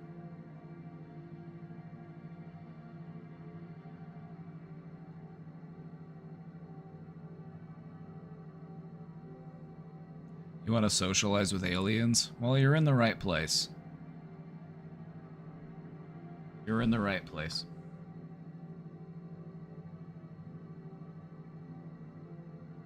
The thing about friendships is you just build up on it. You get to the point where they recognize you. They know your face, they know your name. And then you just, as the more times you see them, you know, you just continue to build up on that. And then next thing you know, it's, hey, me and my friends are going to a party this weekend. You want to come? Or, you know, we're thinking about going and getting some coffee after class. You want to go with us?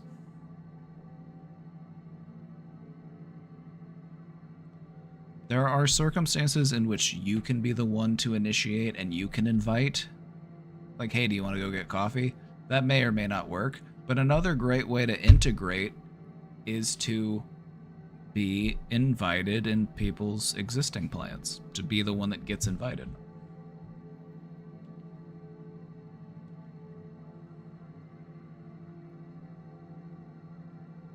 I apologize for sprinkling trolling and useful advice together. Relatable.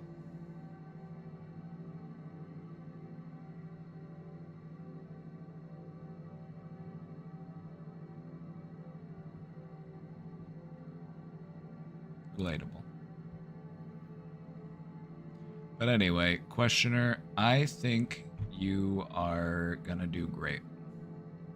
You're already putting yourself out there and you're inviting people to do stuff. And I think the issue is you just asked the wrong people. You asked people who just weren't that interested, but that, again, that says more about them than it does about you. It's like you were willing to put yourself out there and make plans, and I feel like the people that you asked might just be a bit more reserved and shy, and so it makes sense that they weren't like, oh yeah, sure, I'll go with you. No bonk.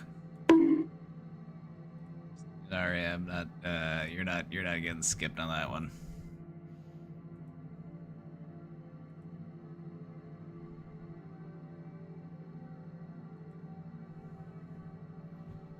You're not dodging the wrath of the bonk.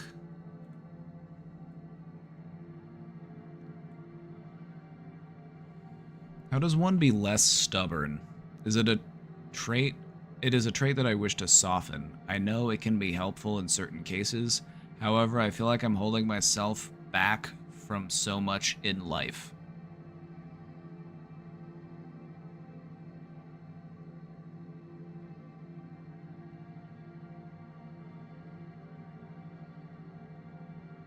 Sometimes you just have to do the opposite of what your initial gut instinct is telling you to do. When it comes to being stubborn, what I normally associate that with is, you know, saying no or like not changing things. So when it comes to being less stubborn, this is going to involve stepping out of your comfort zone.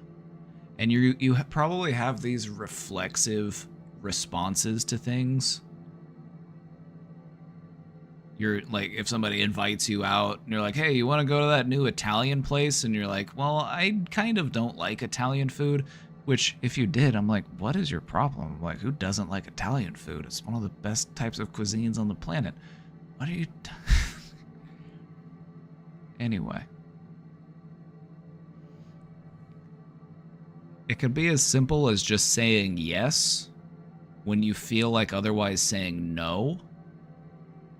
And I don't mean that in any way other than, like, things that you're trying to be less stubborn about. I'm not trying to say that in any way that would, like, compromise your ability to provide consent or things like that. What I'm saying is like, maybe somebody's like, they invite you to something, or, you know, they ask if you want to, you know, try something new, and your initial reaction is like, no. I feel like stubbornness stems from a fear of change, and if you want to combat that stubbornness, you have to embrace change.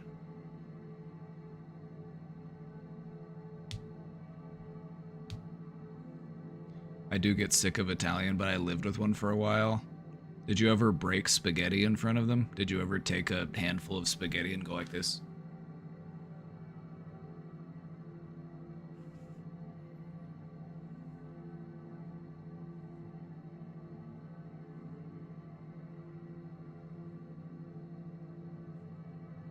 No, but I should. You should. You should do that.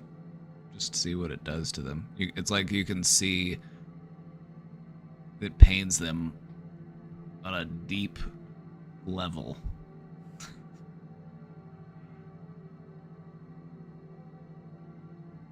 Mamma mia.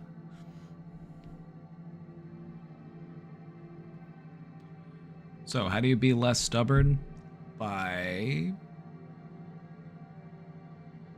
saying yes. Like, I'll give an example. I'm like, let's say your friends invite you out to do something, but you're just like, I don't really want to. I'd rather do this instead. You really feel like saying no. If you really feel like saying no, because that's kind of what being stubborn is just a resistance to change. It's, you know, denying and, you know, refusing. When you really feel like saying no, say yes. Just challenge yourself. Put yourself out there.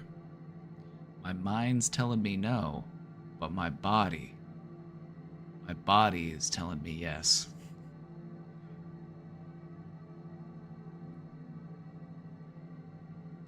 I wonder what my equivalent to breaking spaghetti is. I mean, my city has only white people making kimchi, so maybe that's it.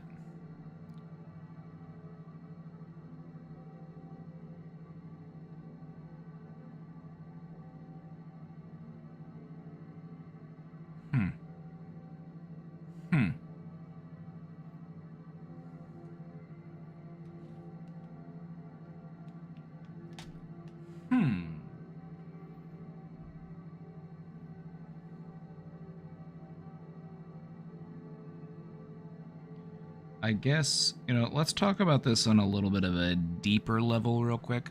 Why are we stubborn sometimes? Because I feel like we can all be stubborn in our own ways. I feel like we can all be stubborn in our own ways. I can be stubborn in my own ways, for as based and as woke as I can be.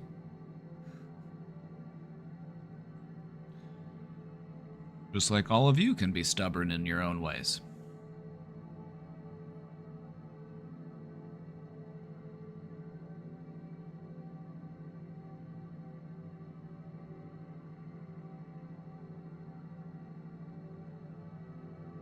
Not me. Oh no, never.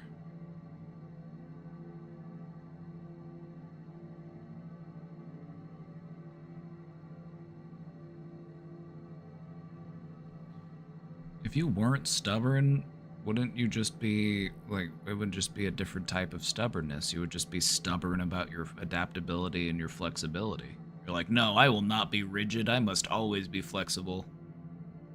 It's just a different way to be stubborn. Oh, it's got me scratching my head.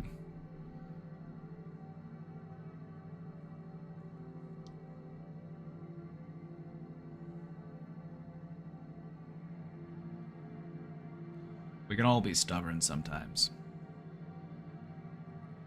We can all be stubborn sometimes. And I feel like the reason why we do that is because change is hard. And I'm not even saying that for any reason other than it literally is biologically difficult.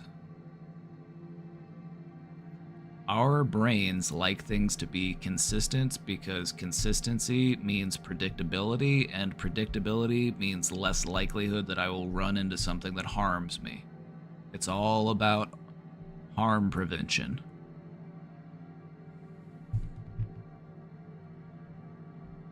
So when you feel the desire to lean on those old stubborn habits, just make a note of that. Like, you know what? Maybe this is one of those opportunities that I can practice being less stubborn.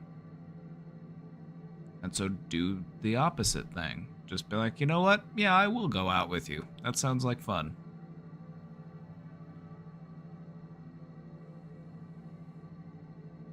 Is pickled and fermented the same? It's a little bit different. It's a little bit different.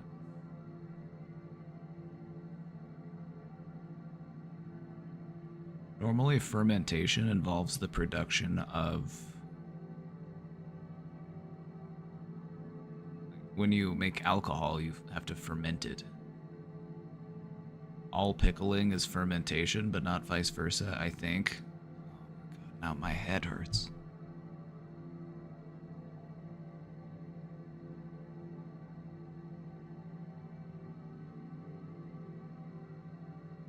How old were you when you found out that pickles weren't pickles, they were actually cucumbers?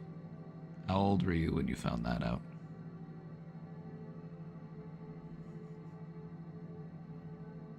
I've met adults who are like, wait, pickles are cucumbers?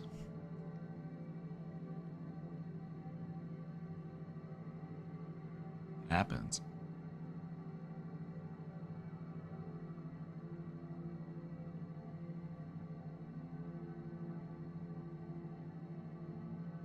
It's just interesting that like cucumbers of all things are the things that are just called pickles. Like of all the things you can pickle, like why those?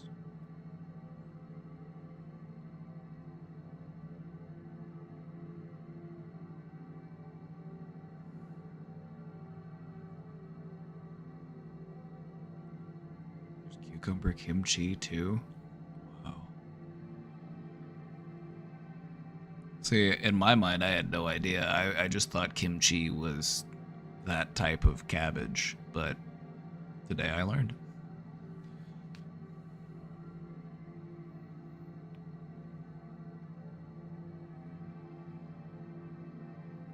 All right, questioner, before I move on from this, I want to add another thing.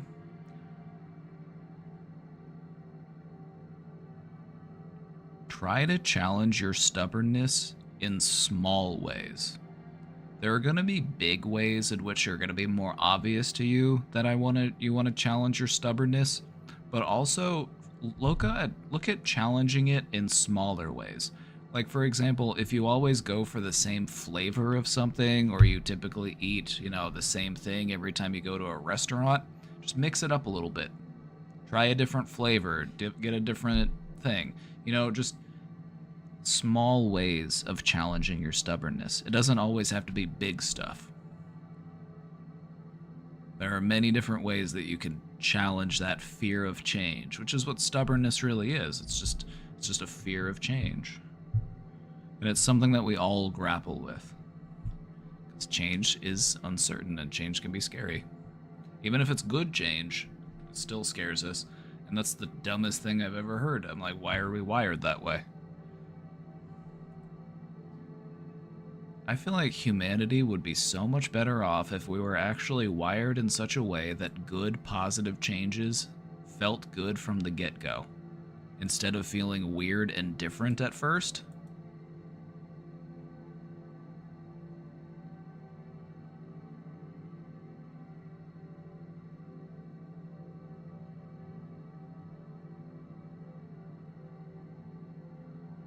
My mother seasoned all of our food by adding root vegetables. Everything was boiled.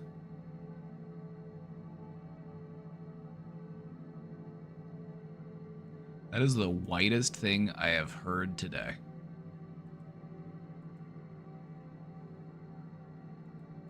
I am gagged. I'm gagged.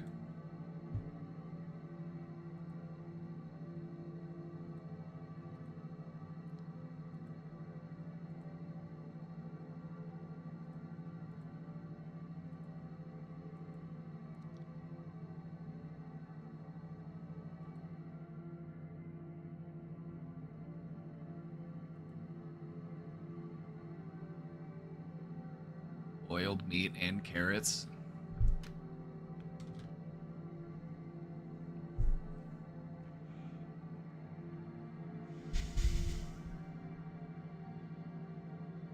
I just want to say that boiling meat is objectively, in like 99% of cases, the worst way to cook it. Unless you're making like a soup and you're trying to like, maybe like you're like boiling a whole chicken so that you can make like a chicken stock from like cooking the chicken in the liquid. Like that's probably an exception. But boiling meat, I can't really think of any instance in which that would be the preferred way of cooking it. Because part of what makes food good is the Maillard reaction, and you can't get that when there's water in the way. The food has to come into contact with a hot surface.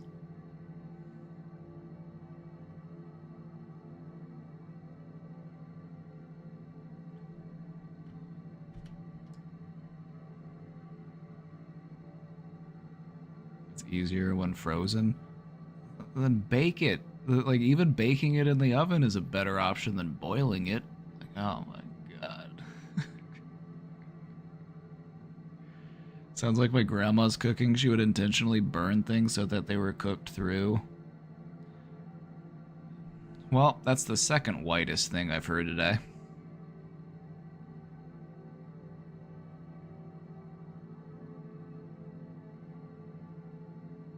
We didn't have an oven?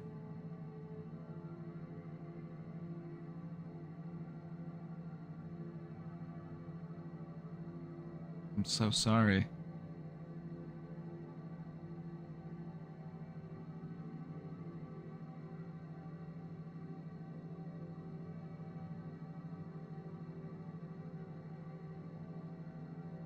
I'll boil chicken breast if I'm making chicken and dressing.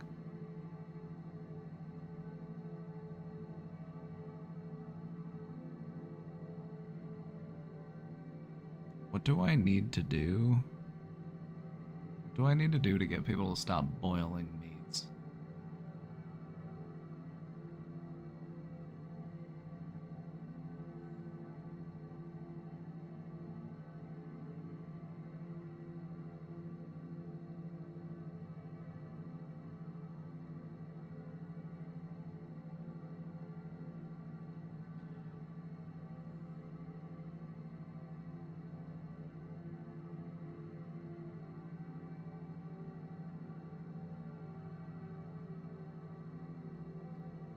I would say that the exception to that is if you're gonna make chicken in hot water, doing it sous vide style will actually get you a really good, very juicy chicken breast.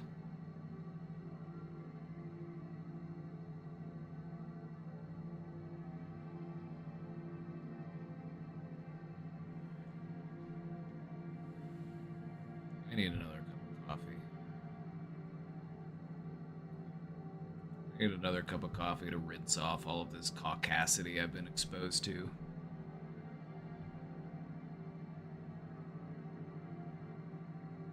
Now, how in the hell... My captions picked up the word caucasity?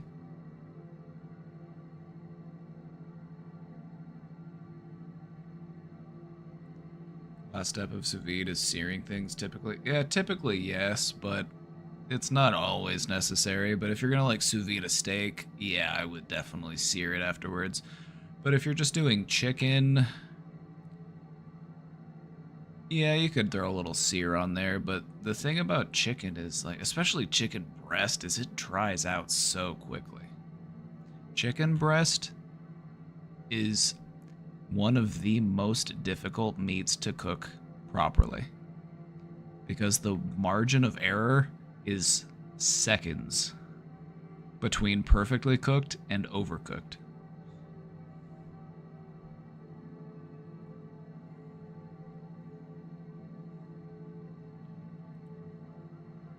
You'd ever choose breast?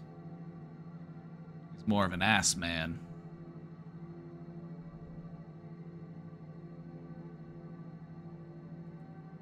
Stella, Drax, and Boo, the Lucky Pharaohs.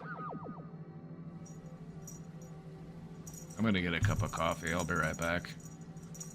Thighs are so much better than breasts. That's what I'm having for dinner tonight. I am having oven-baked chicken thighs.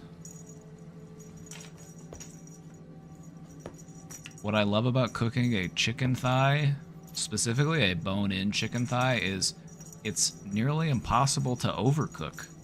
It's so juicy that, like, you can cook that thing for an hour and it'll still probably be fine.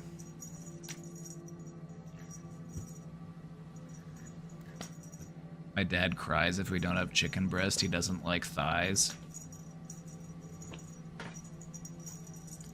You should mix it up and, like, make chicken enchiladas or something, or make, like, chicken tacos where it's gonna be, like, chopped up or diced up, and then after he eats it and he's like, wow, that was really good, what'd you do? Just be like, that was chicken thighs, motherfucker.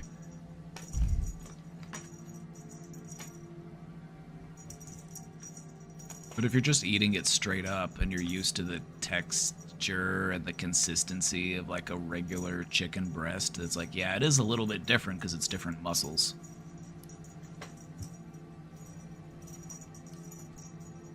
With the, like, I'm just thinking of, like, any, like pretty much anything you cook chicken-wise is, like, you're gonna be better suited using thighs. Unless you're making, like, chicken tenders. Or maybe if you're making a chicken parmesan.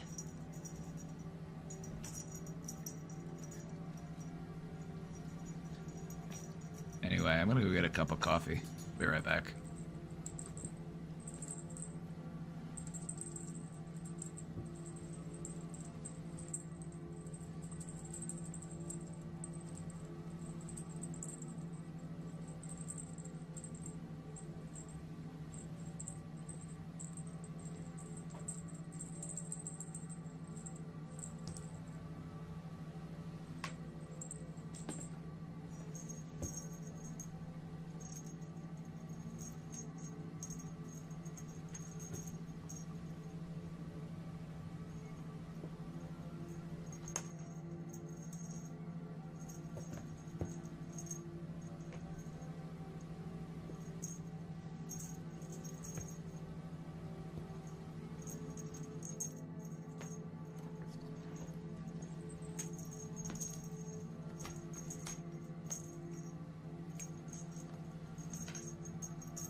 hoi, me noi.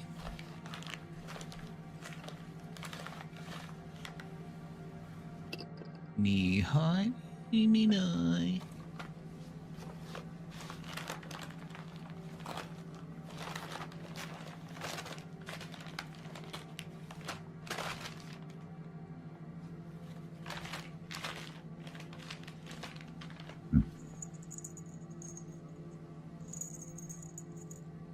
Can I show you something real quick? Did you even know that this TV does this? Watch.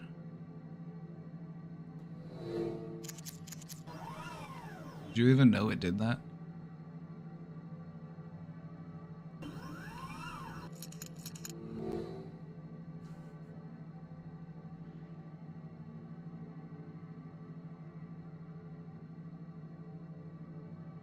Now you do.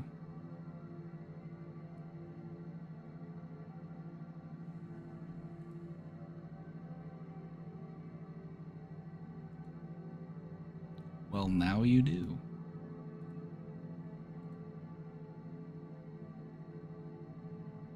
Some questions to get through. Let's get to it.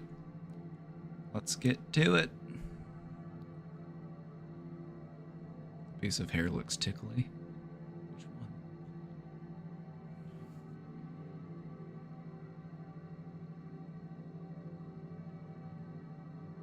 I just kind of forget it's there, if I'm being honest. I just ignore it.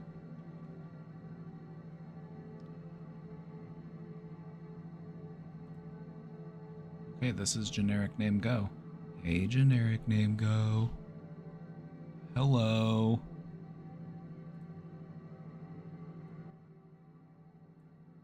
How's it going?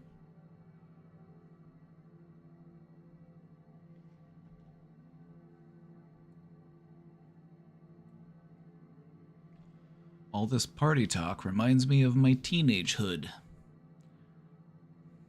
When it was my brother's senior year, we had to move because my mom got a new job. The fights were some of their worst until it was decided my brother would go back and live in our house that was still for sale. It was during the Great Recession. He turned that house into a party house. He would have free reign of the house for about 6 months, but also lived with a friend from school. The house was trashed when my mom and I came to visit. But what did she expect? He's always been this way. Raya's like, what do you expect? Like, oh, you have no experience in running and maintaining a home? Yeah, let me just give you free reign over it. I'm sure you'll do great.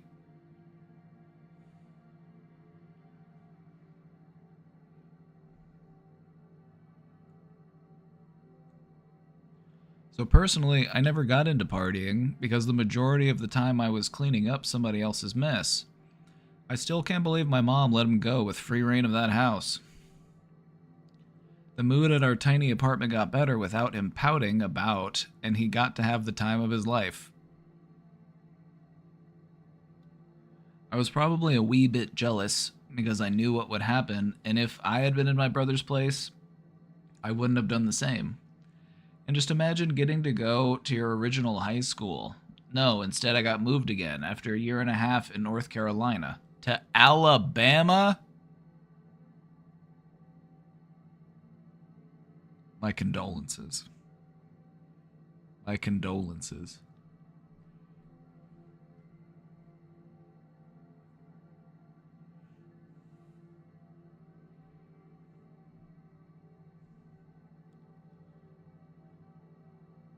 I don't know Alabama, but that sounds like a sad name.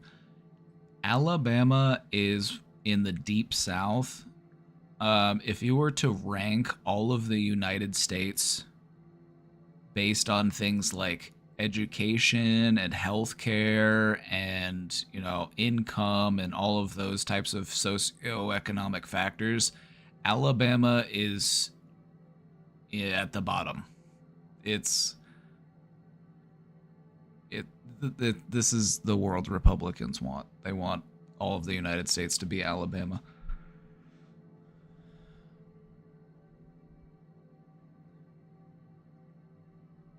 I graduated high school in a Baptist church in Alabama.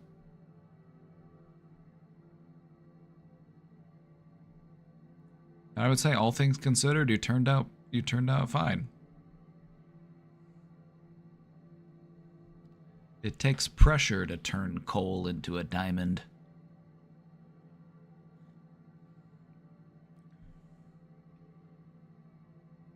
Don't let the fact that you have to clean up after a party stop you from enjoying a party. You know, like whenever I go to whenever I'm invited to a friend's house or they're having a get together or a party, like I will be the one who will offer to help them tidy up at the end of it. Or like if I would stay over at a friend's house, like we were over there and we were drinking and we all crashed there, and then in the morning it's like, all right, I'm gonna help you clean up the cans and the bottles. I'll help you tidy up a bit because that was, what I like to do. I like to show my appreciation for them hosting by helping to tidy up afterwards.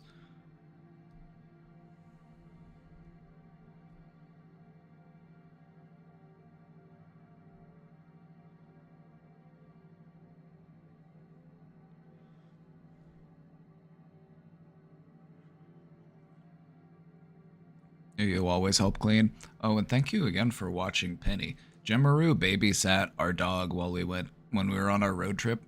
We were on our road trip and we went to the Mall of America and we needed somewhere to leave Penny for a couple hours, and Jemaru was so sweet and let Penny stay there. Didn't even kidnap her or anything.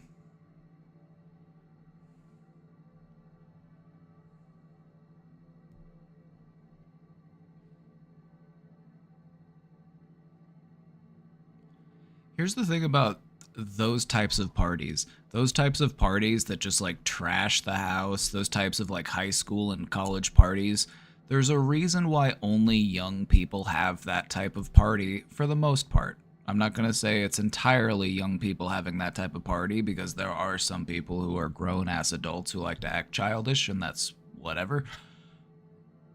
But there's a reason why we kind of grow out of it, and it's because as we grow, our tastes become more refined, and we realize that I don't need to be so overstimulated. I don't need there to be 50 people there. I don't need to get absolutely shwasted to have a good time. And so there's nothing wrong with that. So if you feel like you missed out, like in looking back at the times that I would party, because let me tell you a little bit about my college experience. When I lived in college, I had a apartment, and it was kind of like almost like a townhouse. We had like a 3-bedroom, but then there was this entire, it was a weird layout. The downstairs was just the bathrooms and the bedrooms, and then you had to go up a set of stairs, and that was like the living area and the kitchen and everything. And so, as it turns out, it was a great place to have a party because there was plenty of like floor space and stuff. And so, what we would do is I would have my friends come into town, because all of my friends still lived in the town that we went to high school in, and they would come down and visit me. It was just a couple hours drive away, so they would make a little bit of a trip, and we would just party for a couple days. And looking back, it's like, yeah, we had a lot of fun, but I feel like it didn't need to be a big party to have a good time. I feel like, was it fun? Yes. But is that the only thing that would have made it fun? No. Like, I probably also would have had just as much fun if it had just been, me and a couple friends hanging out, just, more low key, more casual. And I feel like that's just, part of growing up. Your tastes become a bit more refined, and you kind of recognize what it is that you're looking for, and you don't need such, it's almost like overstimulating. The loud music, all the alcohol, all the people just hooting and hollering.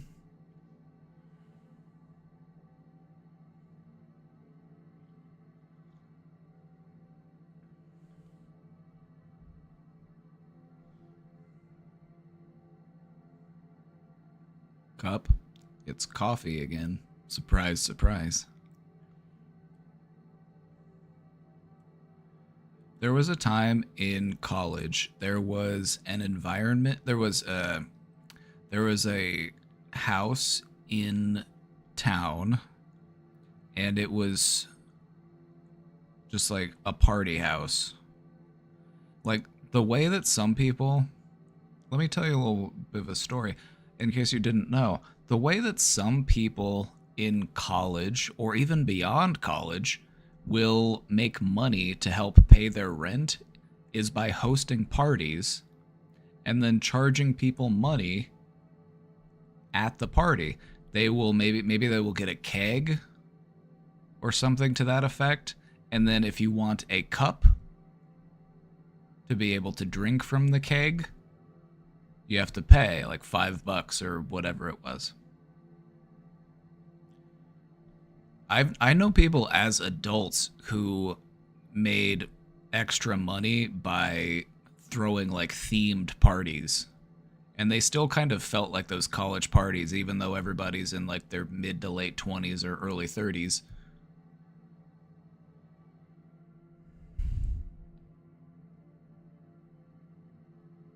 So that being said, a party can be a vibe, but it can also be overstimulating. It can be a little sticky. Like, people are always spilling shit, and the floor always gets sticky and gross. It's like, and you can tell these people, they don't mop.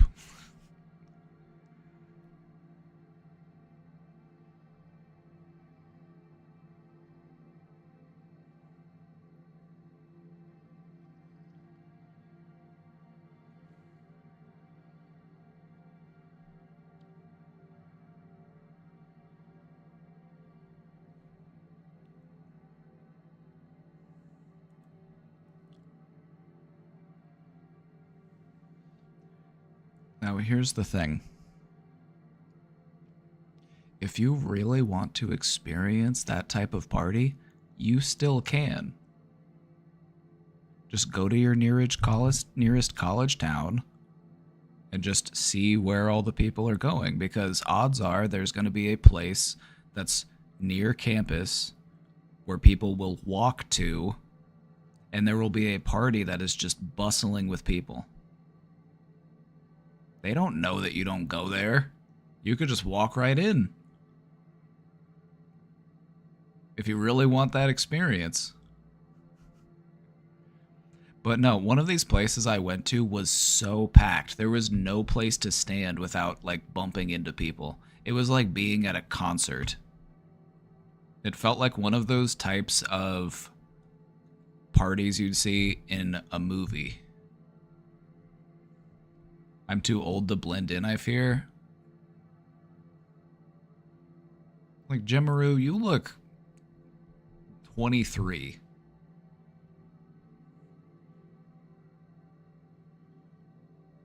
I don't know what you're talking about.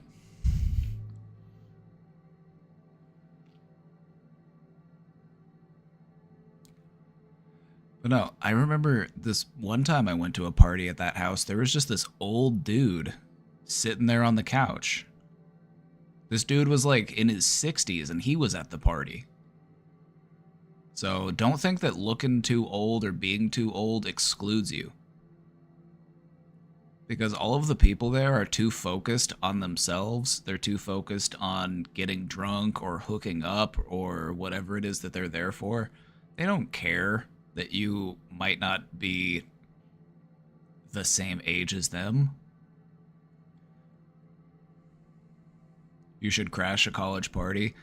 You should. It's actually kind of fun.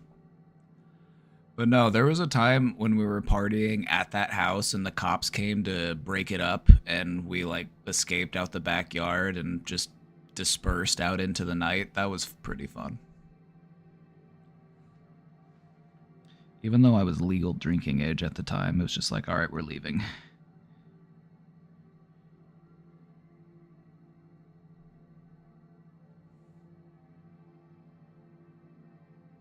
You got carded for a margarita yesterday.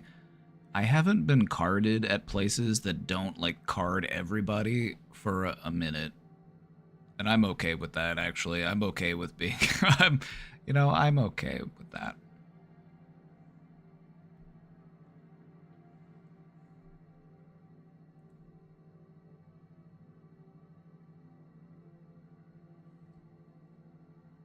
But anyway, we got some more questions to get to.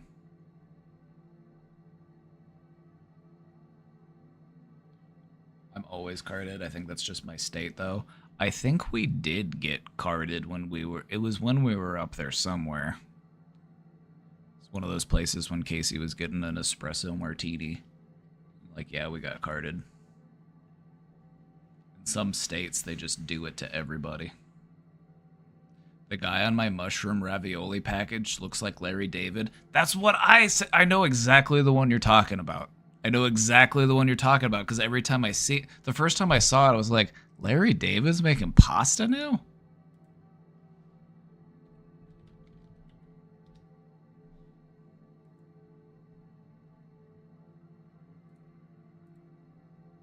I'm sorry, questioner. I'm like... But no, look at this guy. Just look at this guy. I was like, Larry David? Larry David's over here making my raviolis? I know exactly. You said that, and I knew exactly who you were talking about. Because whenever I would see this guy, the first time I saw this guy in the store, I did a double take. I'm like, what? Wait, what? I thought it was Larry for a second. You know, it's Rana pasta made by Larry David. I had their lasagna the other day.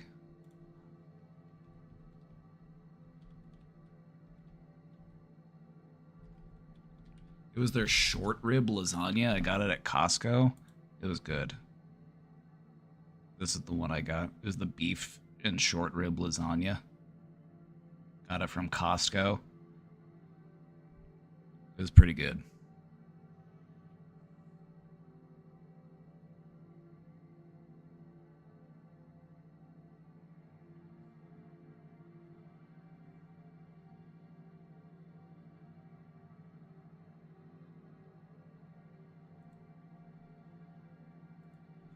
Anyway, back to the question. You were talking about the Larry David pasta guy, and I was like, oh yeah, I know that guy.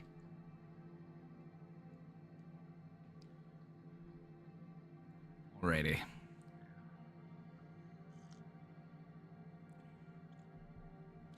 I don't feel well today physically, and I'm tired and depressed.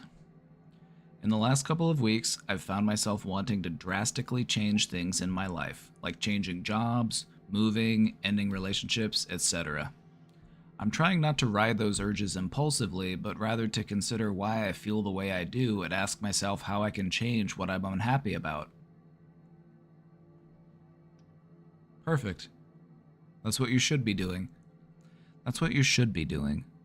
When life puts you in a position...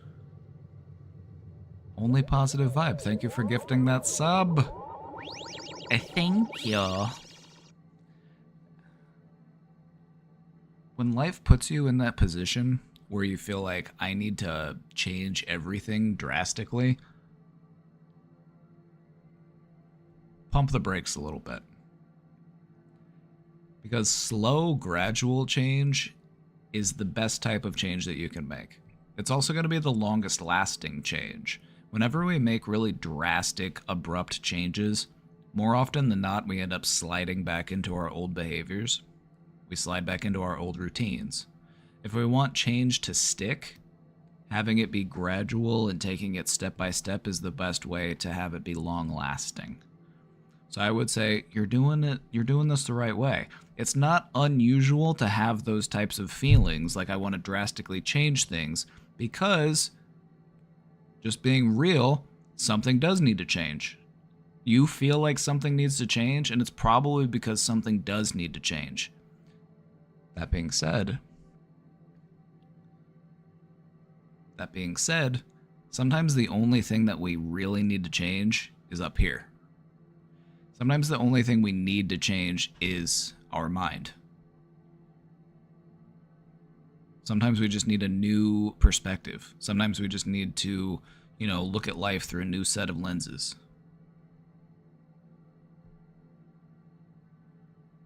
But no, I feel like you are doing it the right way about these things that you feel like you want to change. Just really weighing it and being like, okay, how would this affect me if I did this? I think that's good. That's the way you want it to be. One problem I'm having is that I've avoided my needs and true feelings for so long that I feel guilt in truly embracing how I feel and making decisions that will likely hurt others. I wish I could force myself to feel certain things. But you can't. And nobody can.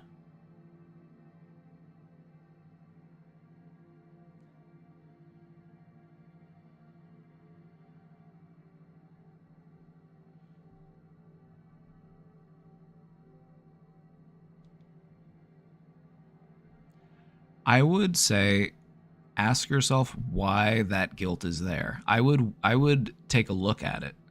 Because if you're going to have this feeling of guilt, if you're going to have this feeling, ask yourself, why is this here? What is this trying to motivate me to do? Because that's what guilt and shame exists for. Is there to motivate you to do something different from whatever it is you are doing.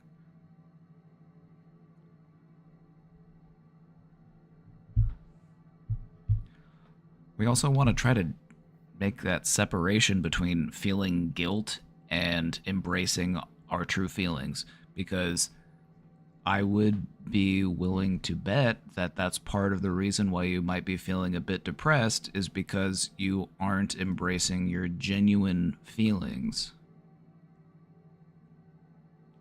If we want to live our most satisfying lives, we have to be real with ourselves. And sometimes this involves, making hard choices. Sometimes this involves, as much as it sucks, sometimes we hurt other people. But I would say life is not about not hurting anybody, because it happens. What it's about is trying your best to minimize it, to soften that impact, to lessen the amount of hurt that you put out there. But putting out a little bit of hurt is unavoidable.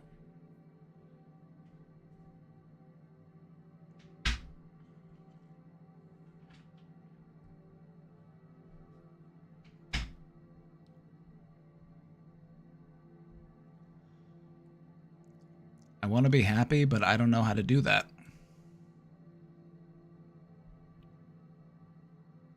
In every relationship I've had, I feel like the other person has picked me first, and then I just went along with it.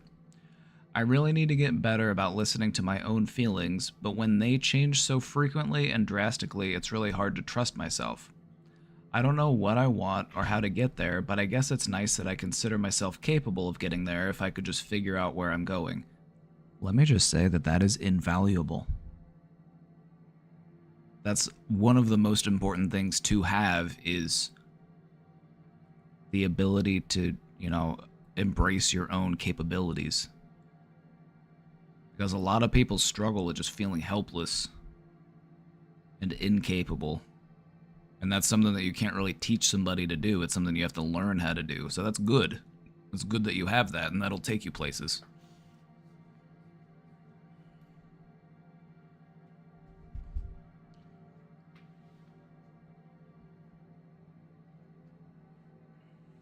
Take this jacket off. I'm getting a little warm.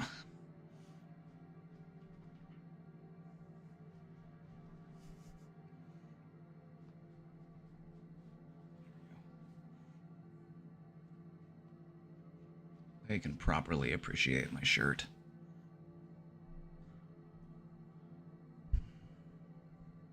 I wish I felt more secure in myself. I need to stop ignoring my health and avoiding the doctor and the dentist. I need to stop with the hoarding tendencies and the poor executive functioning. I want to be better. I'm hurting while writing this. It's making me cry. I don't feel like I belong anywhere right now. I know I'll be fine. I just need to reset and really refocus on myself. Thanks for listening. You are welcome here.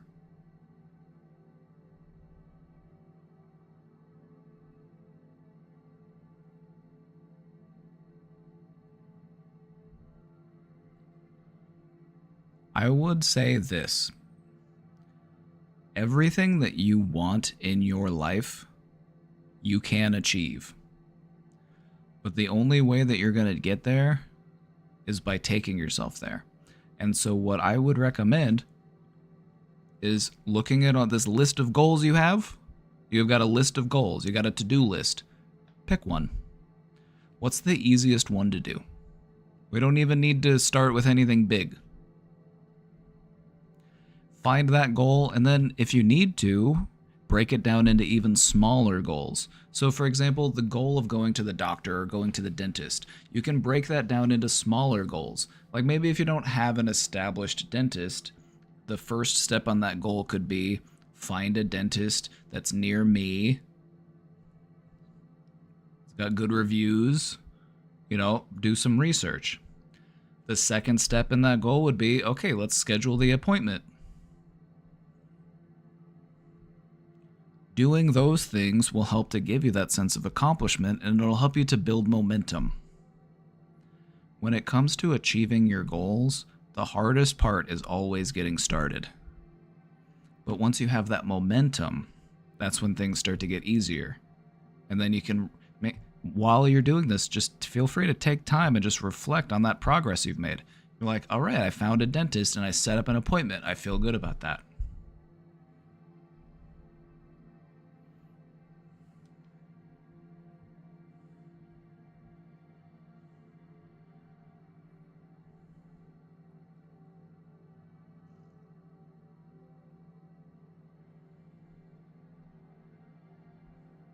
You don't need to worry about everything that you're trying to get done right now, because that will overwhelm you. Our brains just aren't wired to handle every single thing that we want to do at this given point in time. Everybody in chat, myself, every person I've ever met, it's just too much to process. Our brains are very good at having an idea of everything that we need to get done, but it's not good at doing more than one thing at a time. And so what I would say is pick one.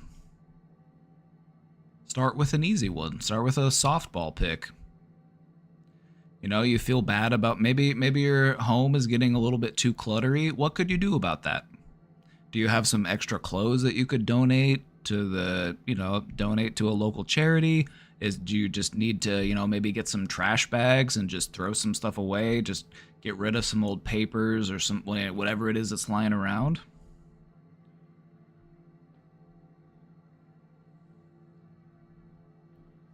As far as like hoarding goes, hoarding is something that is oftentimes learned. If we have parents or caregivers that hoard, it makes it, so that it can very easily become something that we do. And the reason why we do that is because we crave attachment. Humans crave attachment, and hoarding is about forming attachments to objects. And so what we want to do to replace that is form attachments to people. So maybe just take a look at some of your relationships. If when you feel prepared to do that, just focus on building a more genuine and understanding relationship with the people that you care about. And you kind of mentioned that, in the relationships that you have, you feel like you were picked and you just kind of went along with it.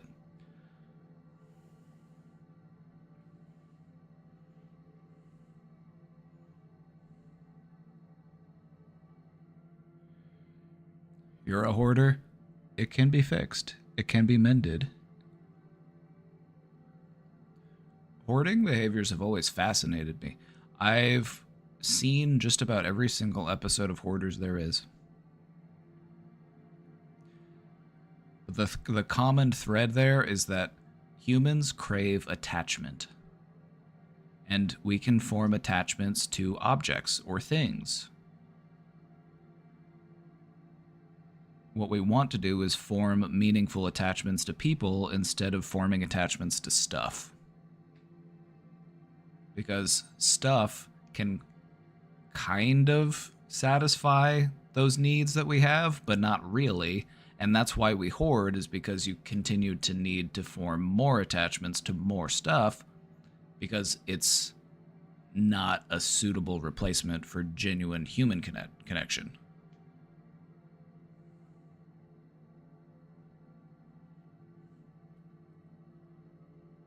There's also, there's a component that's tied into it that could be, security and scarcity. What if I need it, though?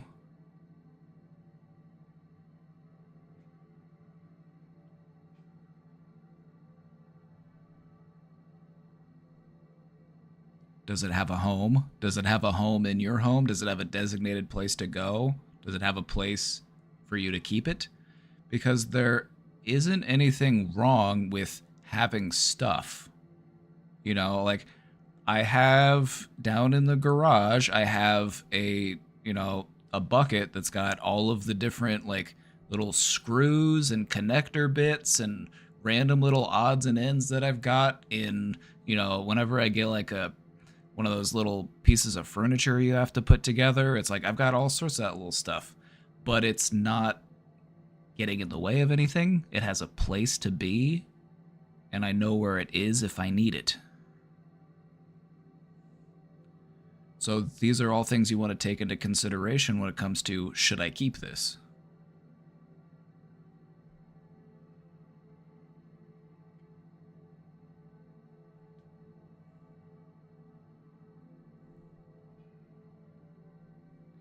Because 99 times out of 100,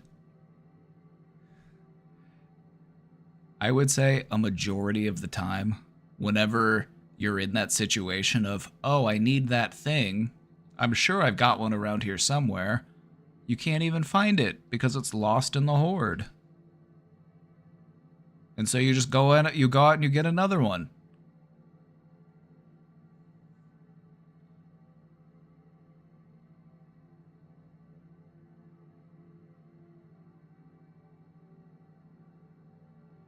So it's like, just be real with yourself. Like, realistically, you're probably just going to go out and get a new one anyway.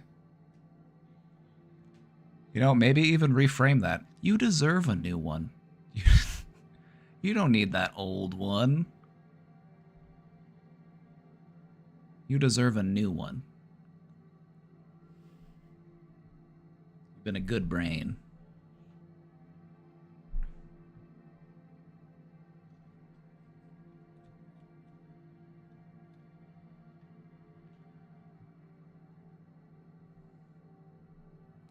I can tell you, as like, I've never been a hoarder, but there were times when I would have a hard time getting rid of stuff. And so I get it. I get where that feeling comes from. But I just, like, in that moment, it's just like, just hold the thing. Be like, why do I need this? Like, well, I could use it for this reason, or I'm saving it for some craft project or whatever. It's like, well, am I going to start that craft project anytime soon? Probably not. Well, it's like, okay, then I'll worry about it. I'll get another one when I need it.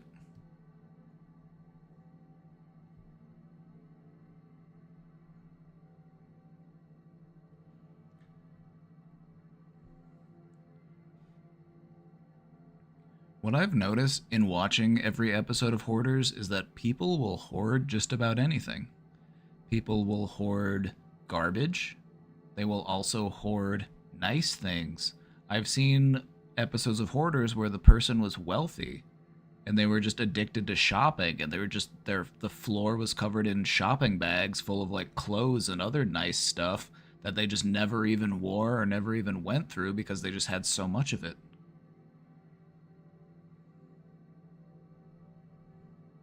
Cat turds, get those out of here. Those are making you sick. Clean up your cat boxes. The amount of ammonia in your breathing air is gonna be too high, and it's gonna make you sick. People that want a good deal go to thrift shops. That's where a lot of hoarders will go. They'll go to the thrift store and they'll just buy a bunch of stuff. And then they just get home and throw it on the pile. It's because the act of acquisition, you know, you get that thing or you feel like it's a good deal or you feel like, ooh, I like this. It gives you that little hit that you're looking for in your brain.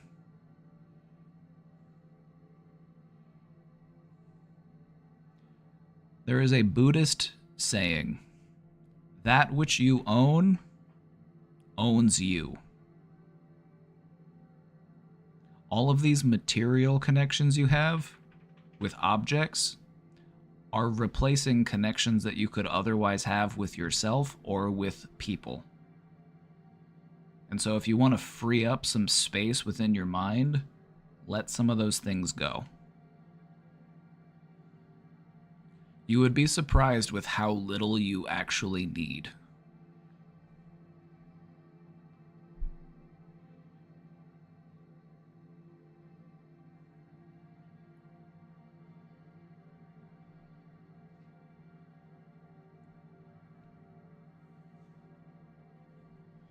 Questioner, I think you're going to do great. I believe in you. You've got a good head on your shoulders, and you've got a great outlook and a great mindset in how to navigate these things. So just be kind to yourself. Just focus on that next goal you want to work on. When you build that momentum, it'll make it easier to progress through that goal. And then when you start feeling that sense of accomplishment and achievement within that goal, it'll make the next goal even easier.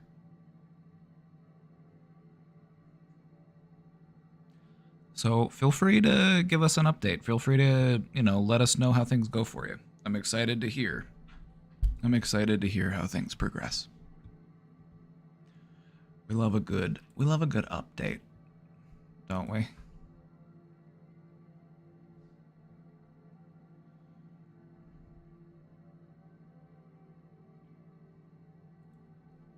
Well, it happened. The toilet splashed me back today. Sigh. The toilet looked clean, but it was not even my own toilet. Prayers so that I don't pass away.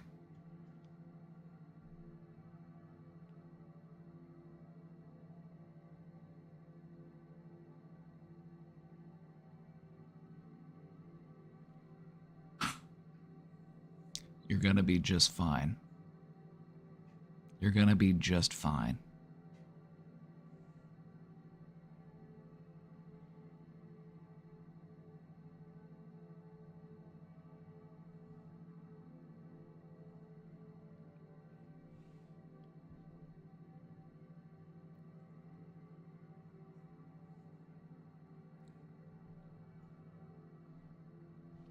You're gonna be just fine.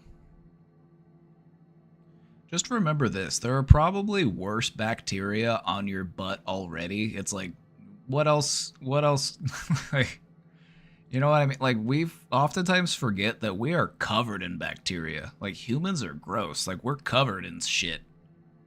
It's all over the place. So getting a little splash on you isn't really, it's probably nothing that wasn't there already.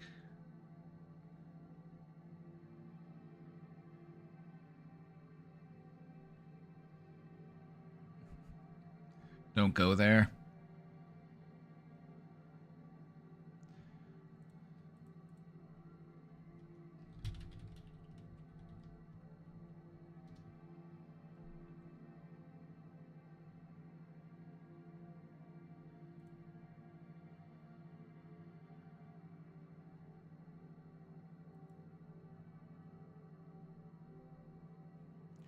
Did you know?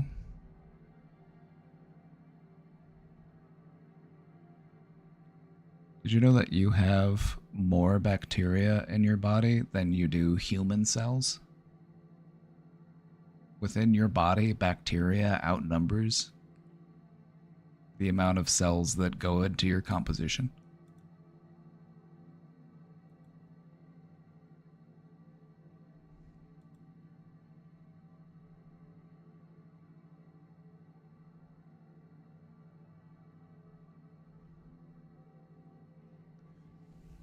You don't want to think about it. Understanding your microbiome actually pretty important. Your microbiome, which is all of the different microorganisms that live inside of you, most of them live in like your digestive system and in your colon and then like on the surface of your skin and stuff. It actually contributes to your well-being. Like if your microbiome gets thrown off, it's like you could feel sick, you could feel nauseous, you could feel uneasy. And so it's a symbiotic relationship that we have with all of these microorganisms that live within us. We really are our own little world. Pretty cool. They want you to be healthy. They want you to keep living because they live inside you. They depend on you to continue existing. And so most of them are there to help you.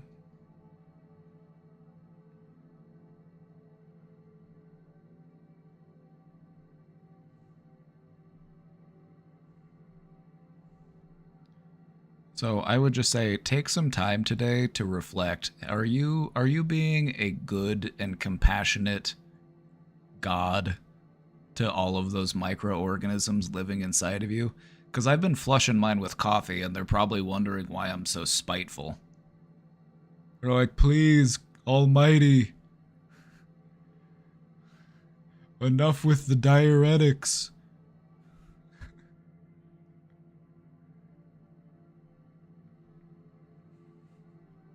No more cheeseburgers, please.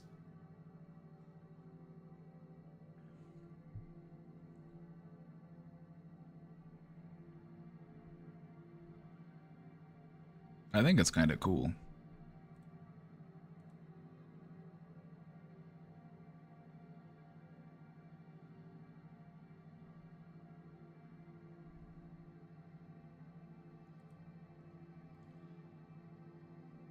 We got a TikTok link. This just reminds me of that TikTok we watched yesterday where that guy said that his grandpa was the Zodiac killer. I believe him, by the way. I'm convinced that that guy's grandpa was the Zodiac killer. I'm convinced.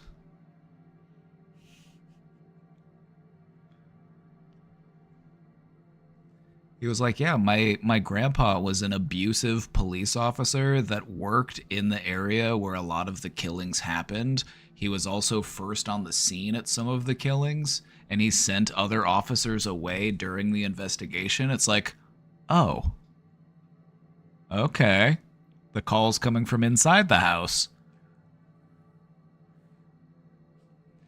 Then there was like a letter that was, or it was like a poem or something that the handwriting matched the Zodiac killer's handwriting and it had the same like initials as the guy's name. Also, somebody who survived an attack was able to like, he gave like a visual description and it looks just like the guy. I'm just like, oh yeah, and he misspelled the same words throughout all of his letters.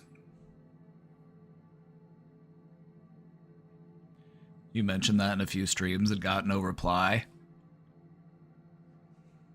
What can I say? Just built differently.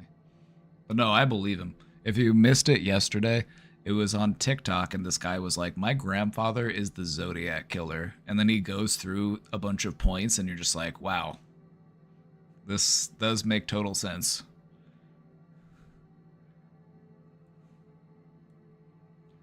All right. Thoughts? For context, this creator is blind and having a conversation with his sighted husband about whether or not he wants to do another medical trial for an experimental drug. All right, let's check it out.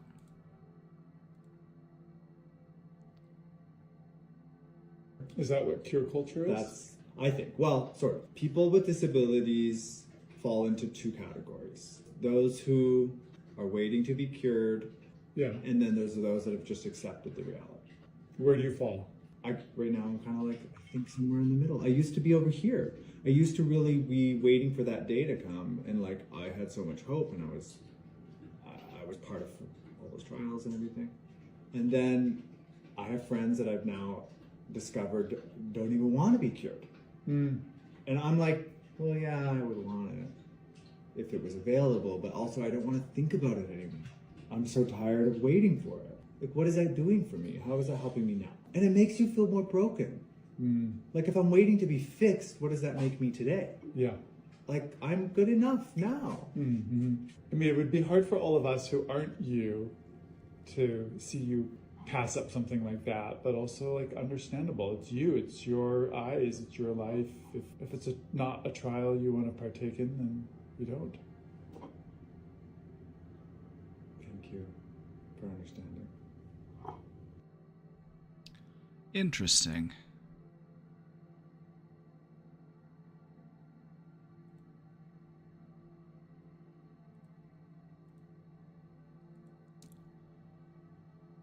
Thoughts?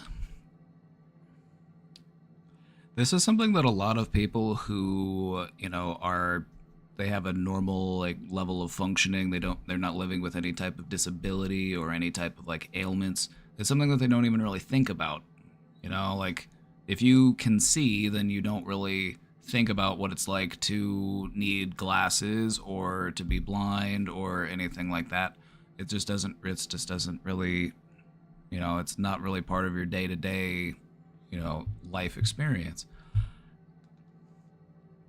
And so what they were talking about in this clip is that there are different mindsets that people will take, and it's like there are those who are waiting to be cured or to be treated.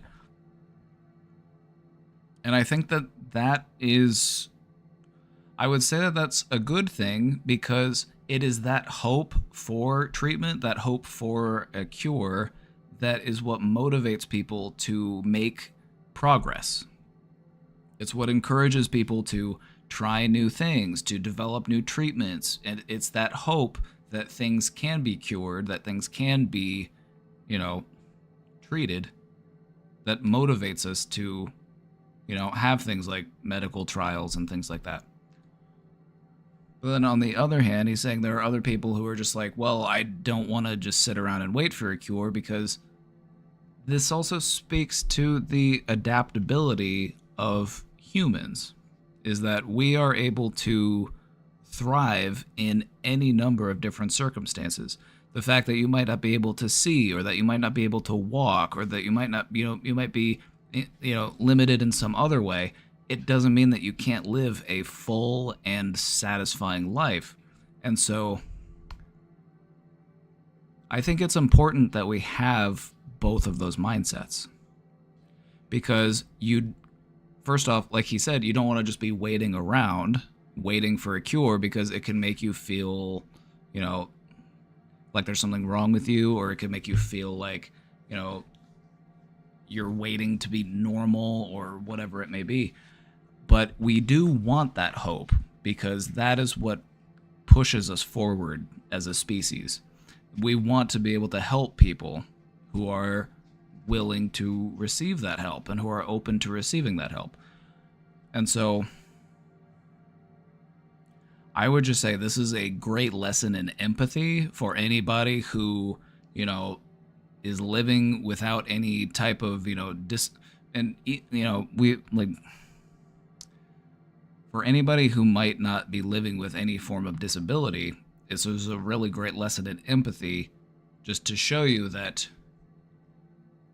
we shouldn't feel like people should jump at the opportunity for some new experimental form of treatment just because, maybe they can't, see, or maybe they can't hear, or maybe they, any number of different things. Because they're just living their life, and we should respect their choice. We don't need to infantilize anybody. We don't need to, tell them what's best for them, because that's up to them.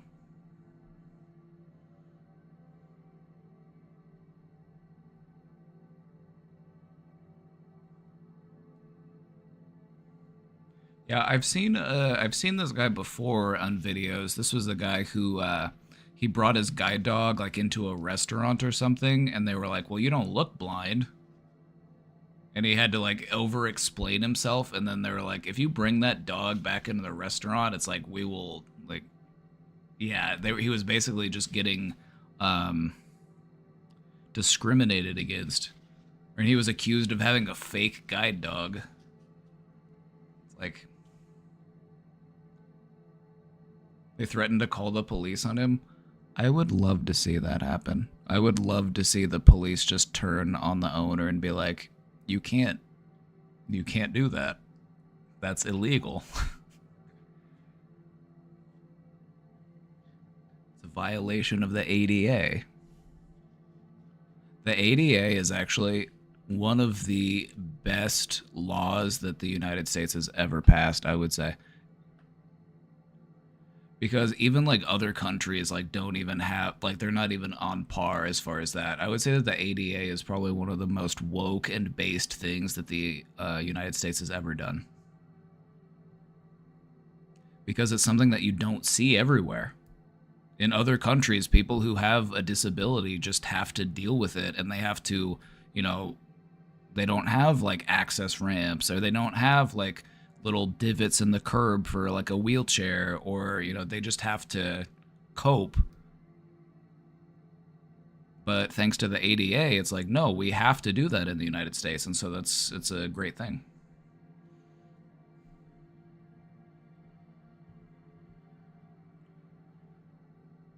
It's not often that I can be proud of the United States, but when it comes to the passing of the ADA, I'll give it up. I'll give it up for that.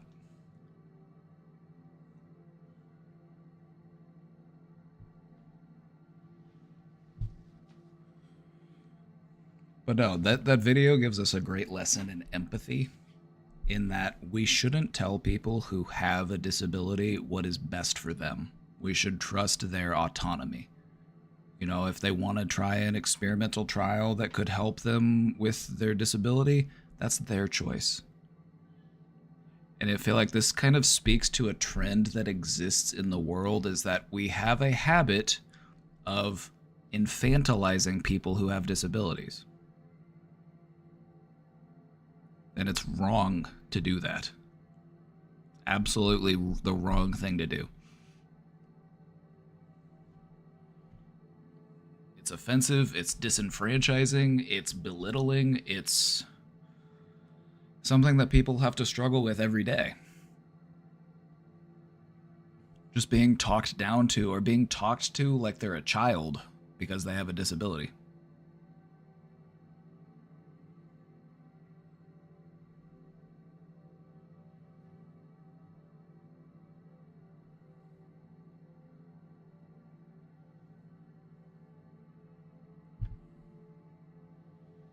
It's lacking severely, especially since it's currently on the chopping block via the Supreme Court. I'd like to see him try. I'd like to see him try. Like, ooh, give me a reason. Give me a reason to start revolting. I have plenty of reasons to start revolting, but honestly, that would push me over the edge. Afternoon. Well, howdy, partner.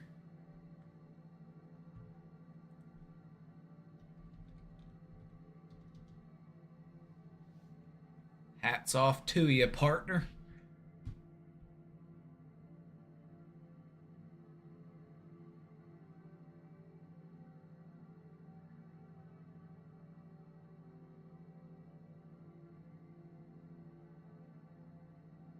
You know, speaking of blindness specifically, there are some interesting ways that they actually have been treating blindness.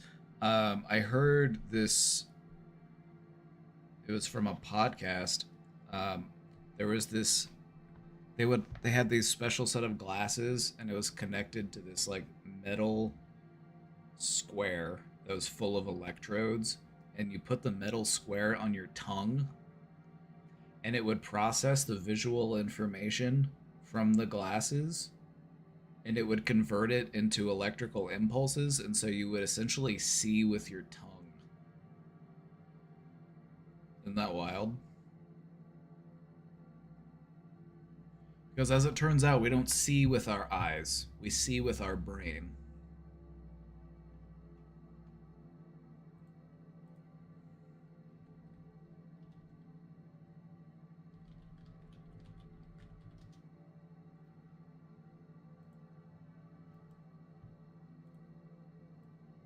This goes beyond science. A Wisconsin company developed a device that helps blind people see. And how it delivers information to the brain is amazing. Courtney Garris joins us to explain how BrainPort works. It's new at 10. Courtney. Carolyn Charles, it's helping blind people see with their tongues. It turns out the brain doesn't care how it gets visual information. As one Madison man who's been blind since birth shows us, you don't really need your eyes to see. We're going to make a left-hand turn into the grass.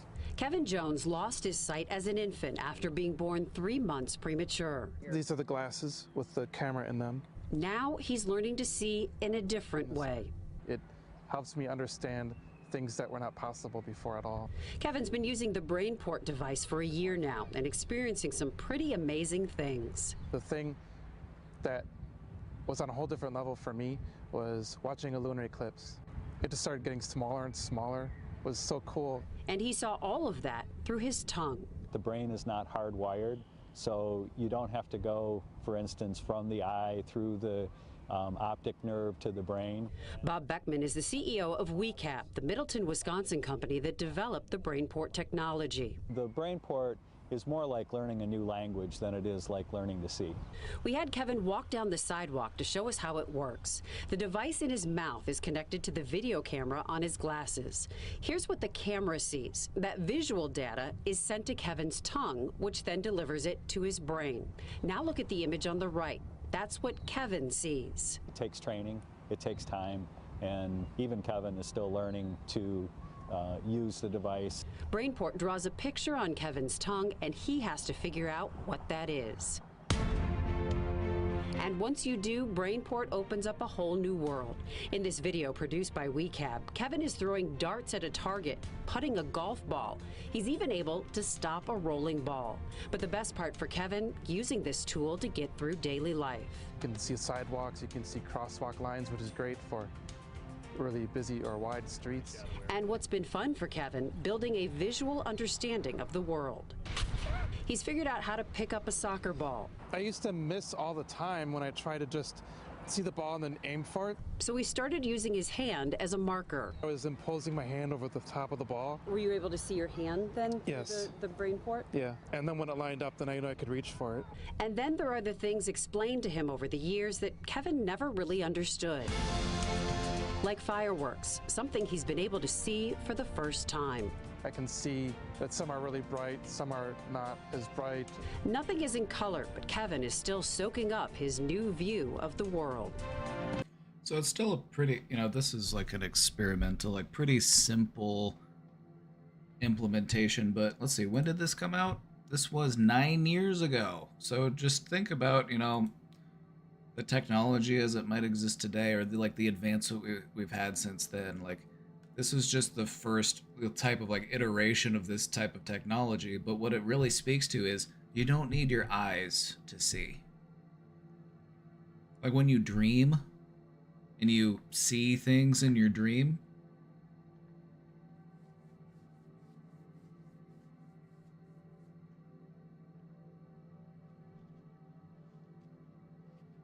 and so I think it's just really interesting that we can send visual information and we can process it in our brain and we can see what's around us, and we might not need our eyes to do so. I think that's pretty cool. I feel like stuff like this is just a precursor to things like optic implants or, other types of technology that can allow you to see. Just think about it. Eventually in the future, we might have things that can see in higher definition. You might be able to zoom in. You might be able to have night vision, all sorts of cool stuff. That'd be sick. Wouldn't that be sick? Get a cyborg eye. That's some cyberpunk type stuff.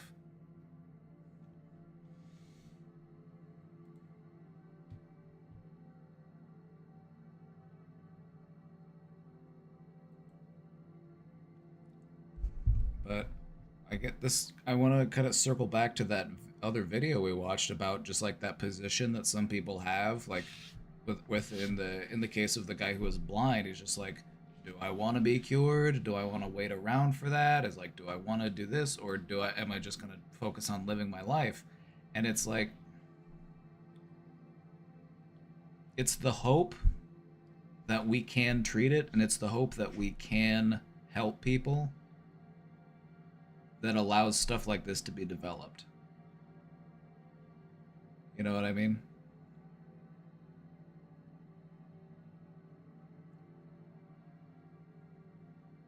And I feel like there's a lot to be learned from that, like even within our own lives. Like maybe we have dreams and expectations and, you know, things we might feel like we're waiting for. Like maybe I'll be happy if this happens. Maybe I'll finally be happy if I get that promotion at work. Maybe I'll finally be happy if this happens or that happens or whatever it might be. Like, or you can focus on enjoying the things that you have. Just trying to live your best life. And if new things come along, if new opportunities come along, you can embrace them at your leisure.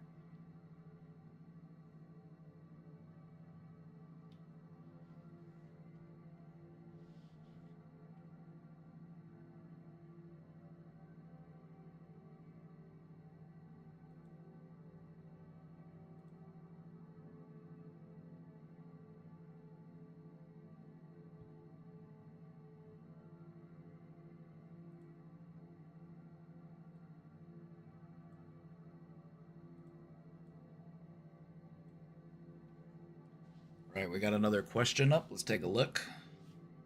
Let's take a look. I'm gonna make myself a little bigger for the occasion.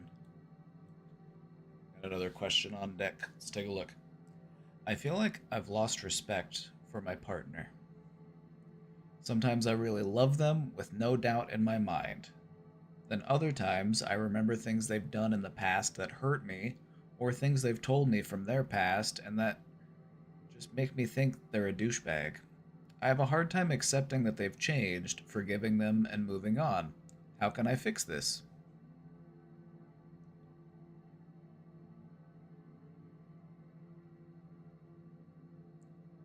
I want to ask a question.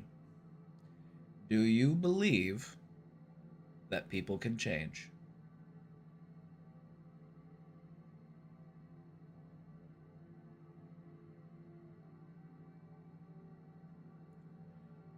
And I ask this because sometimes we have a hard time believing that people can change, when in reality, we're always changing. I'm a bit different than I was yesterday. I've changed in slight, subtle ways from the person I was yesterday. And I'm an entirely different person than the person I was a year ago. We're always changing. And so what I would ask is, how do his words and his behaviors... I say he, but you used they, so I'll retract that, my mistake. Your partner, have they shown it, you know, with their words and their actions that they are working to change? Because the thing about this is that lasting change is often done gradually. And so sometimes in relationships, we can identify things that we would like for our partner to change, and they might be working on that change. But then sometimes we get frustrated. Maybe we feel like the change isn't happening fast enough. And so I would just want you to reflect on that and just be like, are they changing? Like, what way are they trending? Because there's nothing that they can do about the past. There's nothing they can do to change those things that have already happened. And so the only things that you can look at is, what are they doing right now? What sort of trajectory are they on?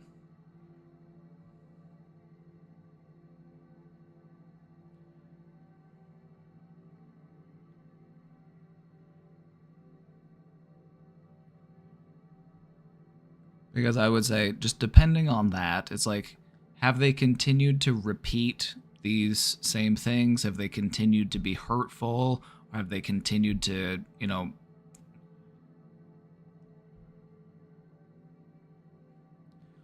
have they continued to engage in these behaviors?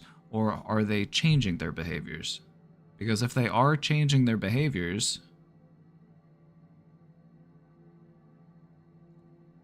it's something we want to try to recognize.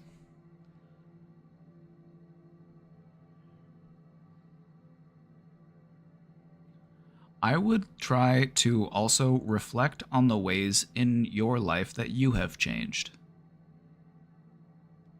You're probably not the person that you were a few years ago. Because you have changed. Maybe not the way that you were expecting to change, but you have undoubtedly changed.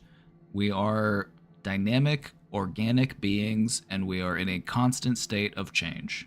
Even when we're sleeping, we are changing.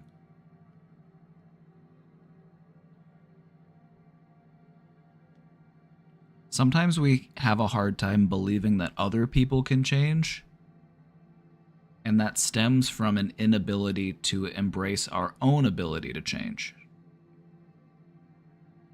When we feel stuck in our ways, or we feel like we can't change, it makes us feel like other people can't change either. So these are just some things to reflect on. I would just reflect on, have they done anything recently? Like, how much time has passed since they've been working on changing? Or do I need to continue to judge them and, view them in such a way for things that they have done in the past?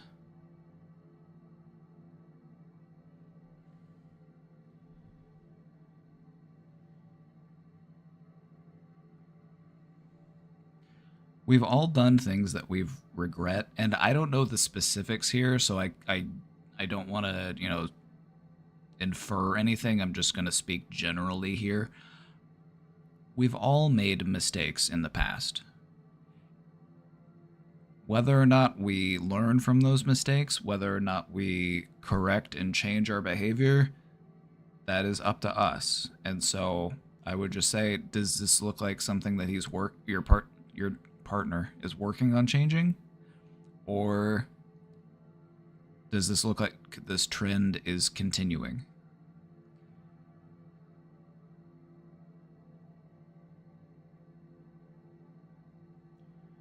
Also, Cutie Cheeks has some solid advice as well, so I would check that out in the chat there.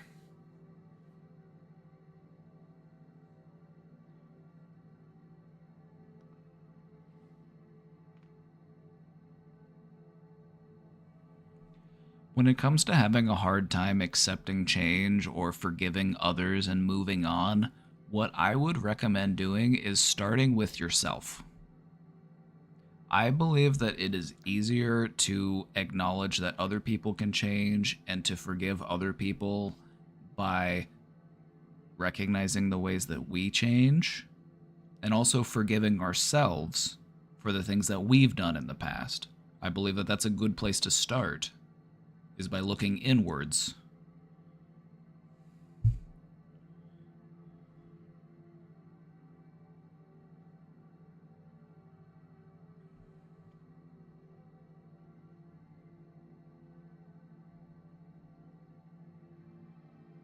Because a lot of those things, like acceptance and, forgiveness and appreciation of change, a lot of that stems from within. Like, we have a hard time believing that other people can change if we feel like we can't change. We have a hard time forgiving other people if we can't forgive ourselves. And so I would just say, look inward. Reflect on some of the things that we talked about. And then just give yourself some time to process it. You've got time, just take some time to think about it more. And then see where you're at. Reassess. You don't have to have it all figured out right now. You've got time. So just take some time to reflect and think about it.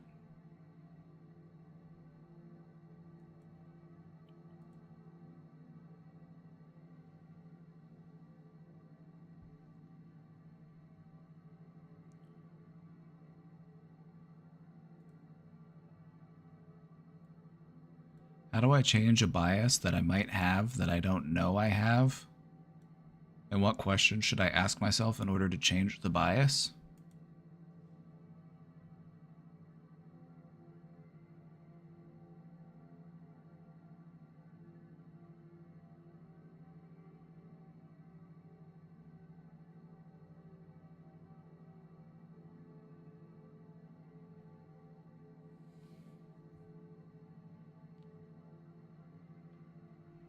I've got a whole slideshow on biases and how to change cognitive biases. I might pull that up here in a minute. But just in a general sense, since we're not mentioning any specific type of bias, because the thing about bias is that there are many different types of bias that we can have. We can have confirmation bias, we can have recency bias, we can have anchoring bias, we can have, there's an entire different list of cognitive biases that we can have.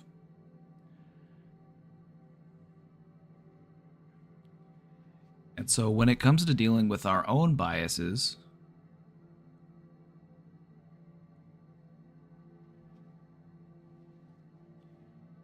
objectivity, just trying to view yourself and to view your thought processes from a neutral place, to remove the emotional component from it, because a lot of biases are driven by emotion. They can also be driven by cognitive functioning. A lot of the biases that we have are just byproducts of the way that our brain operates and processes information. And so the thing about biases is that every one of us has some different types of biases going on, and it's just a byproduct of having a human brain. And so I would say it kind of depends on what that bias might be. But the fact that you're aware of it, and the fact that you're able to think about it in such a way, is a good sign. Because the real people who struggle with biases are the ones that are unaware that the bias even exists. So you being mindful of it is already a big deal. That's already a big thing. Just being aware that you might have a bias here. So now here's the thing. Acknowledging when you might be biased is an important skill to have.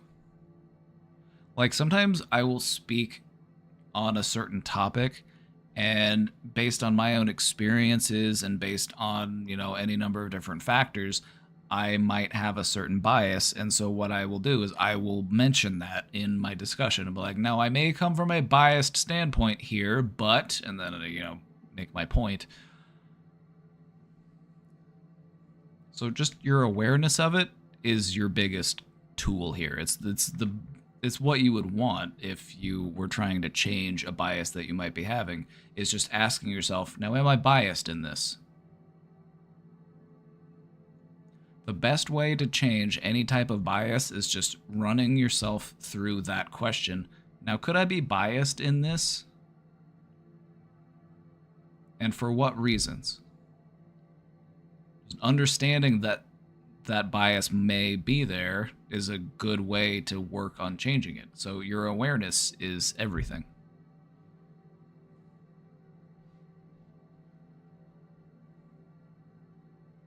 Some biases come from brain energy conservation. That is true. That is true. Your brain is an organic organism, and part of what organisms do is they try to conserve energy. They don't like to waste energy. Wasting energy is a big no-no when it comes to biological organisms, because wasting energy makes us, worry that we're gonna expire. Like, oh no, I've got to conserve my energy. And sometimes our brain does that. It's like changing your mind takes extra energy, and sometimes we avoid the expenditure of extra energy.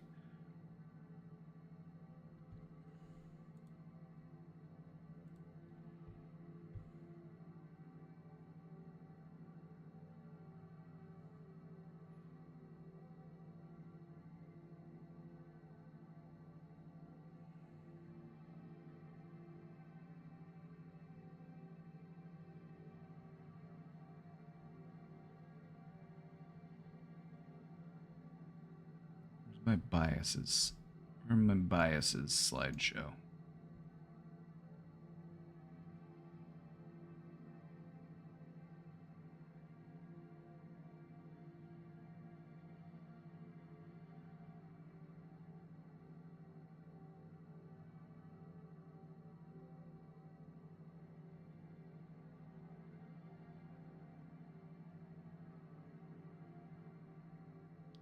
swear I had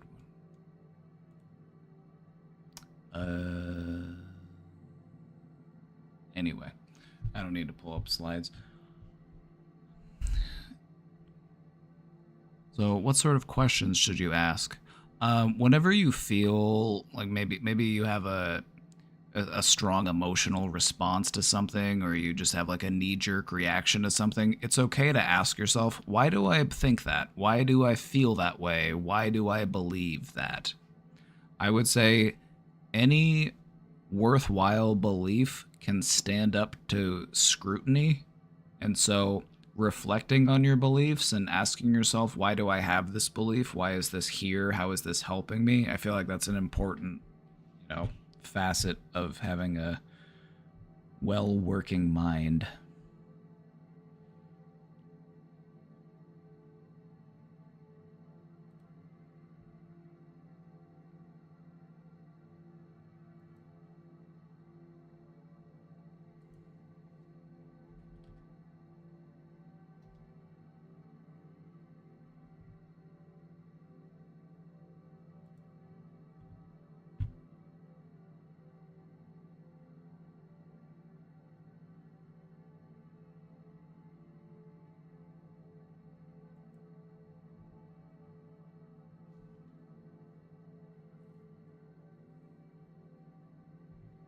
Did I not do a presentation on the different types of cognitive biases? I swear I did, but maybe I'm wrong. Maybe I'm creating a fake memory.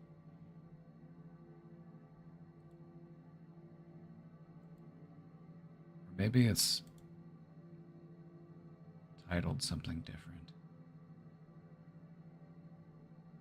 Oh, yeah, here it is. It was the Thought Traps presentation.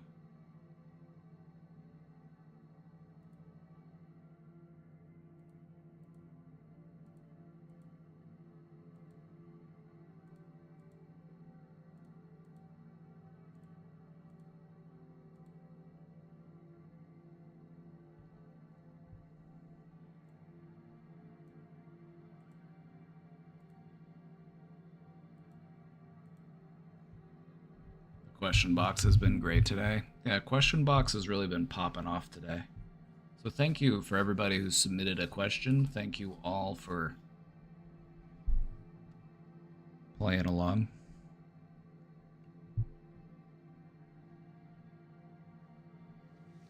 Don't forget it's September.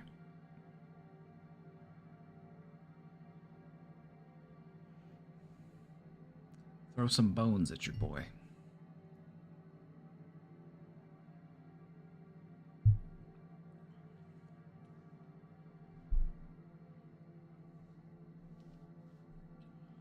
I'm just going to freestyle real quick. I'll talk a little bit about common biases that we have.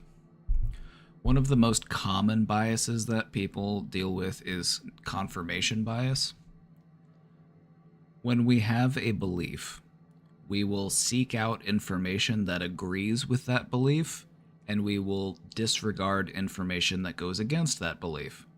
So if you believe that the Earth is flat, you will gravitate towards information that agrees with you, and you will disregard information that goes against what you believe. Another common bias that we deal with is recency bias.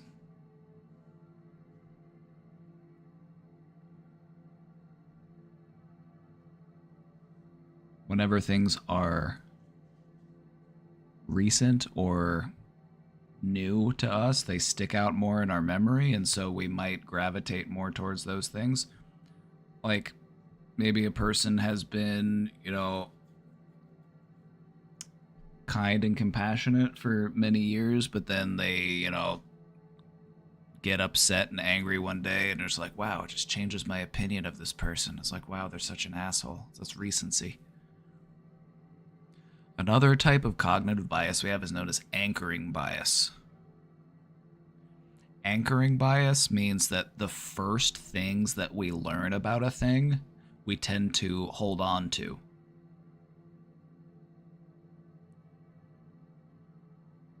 So let's say you've never been to Kansas City. You've never been to Kansas City, but the first thing you ever heard about Kansas City was somebody said, "Oh yeah, Kansas City sucks." You're going to have this bias against Kansas City because the first information that you have learned about Kansas City was that it sucks. That's anchoring bias. And so these are some of the most common ones that we deal with. So I would just say this. When it comes to dealing with your own biases, just remember that sometimes our brain doesn't want to change because changing takes work. And so what I would do is just try your best to be mindful and aware and objective. It's okay to take a step back from your beliefs and ask yourself, why do I believe that? Because I feel like any belief worth having is one that can hold up to scrutiny.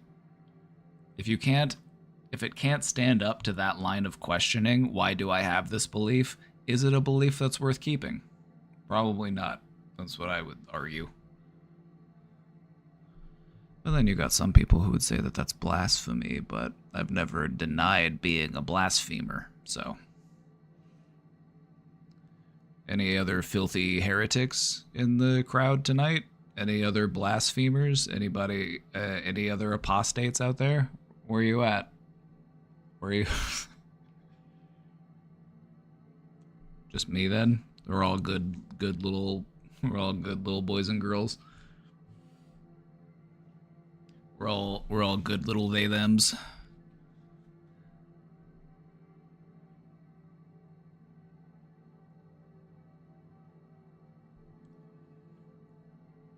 Oh good, I'm not alone.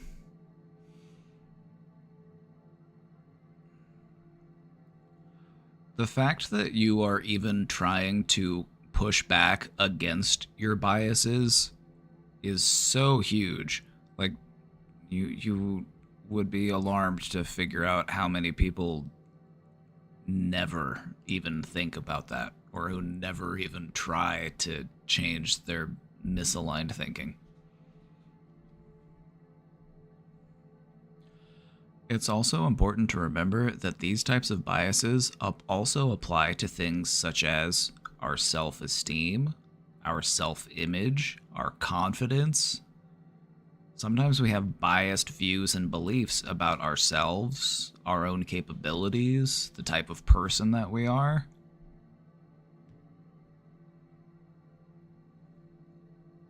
And so I would just say try your best to just be mindful and aware and regularly revisit what you believe. Just because let's talk about some more biases that we have. Your brain will assume that something is more important to hold on to because of a few different factors. If you have believed something for a long time, your brain assumes that it must be important and that you should hold on to it just because you've held on to it for a long time. It's like, well, I learned as a kid that I shouldn't, do this, and that's why we end up struggling with things as adults based on things that happened during our adolescence or our childhood.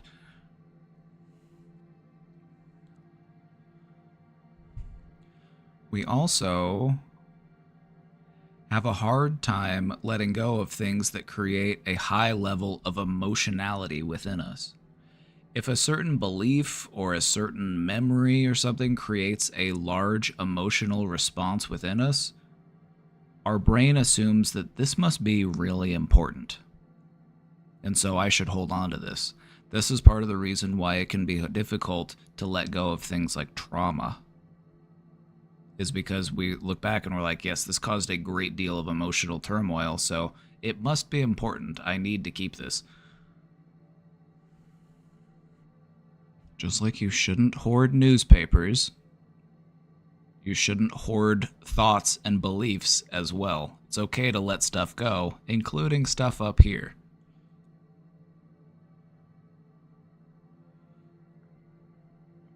I don't know who needed to hear that, but I feel like somebody needed to hear that today.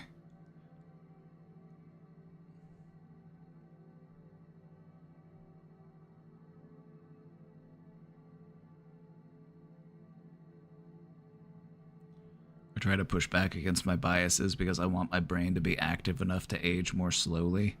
Do you take time to meditate? Do you take time to just sit there and just be? I find that really helps when it comes to cognitive functioning. But sometimes getting people to meditate is like pulling teeth. Like sometimes people, I'm like, have you tried meditating? They're like, oh my God, I would rather die. They're like, I would rather do anything than sit alone with my thoughts. Think about that for a moment. Why wouldn't you want to sit with your thoughts? Shouldn't your thoughts be a place that you can go to and feel okay? Shouldn't your thoughts be a place that you can find refuge? Should you be terrified of being alone with your thoughts? Is that the relationship you want to have with your brain? Probably not. But the only way that you can mend that relationship with your mind is to just sit down with it and say, all right, let's get this sorted out. Let's figure this out. Let's solve this puzzle.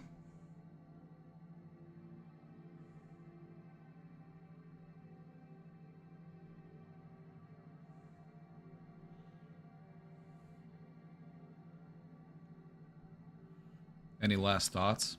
Any last thoughts? Any last questions? You have until I finish this coffee. I will warn you, it's almost empty.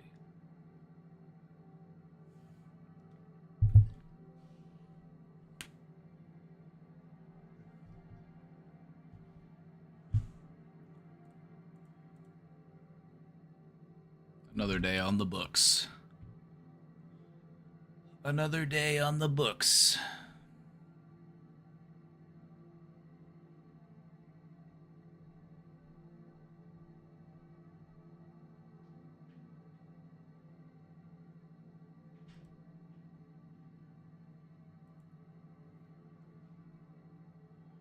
You're looking at getting the PlayStation game Astrobot? I heard about it. I have a PlayStation 5, and I have Astro's Playroom, but I haven't tried that yet. But I saw that it was getting good reviews, so perhaps soon. Honestly, I haven't really been able to play on a console since I injured my left hand. I can't really comfortably hold a controller. I've been wanting to play Black Myth Wukong. I just know I won't be able to. Once my hand heals, though, I'm gonna be gaming like a maniac. The Menards mug goes hard. Isn't that sweet? They sent me a coupon for a free Menards mug for my birthday.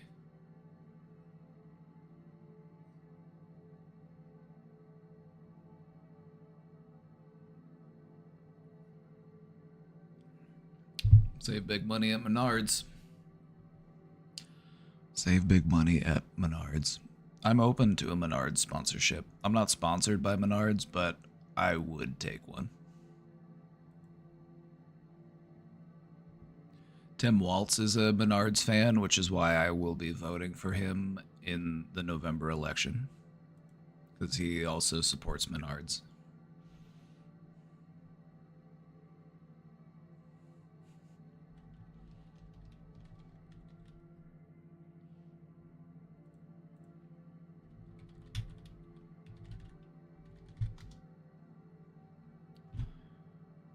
Alrighty, gamers.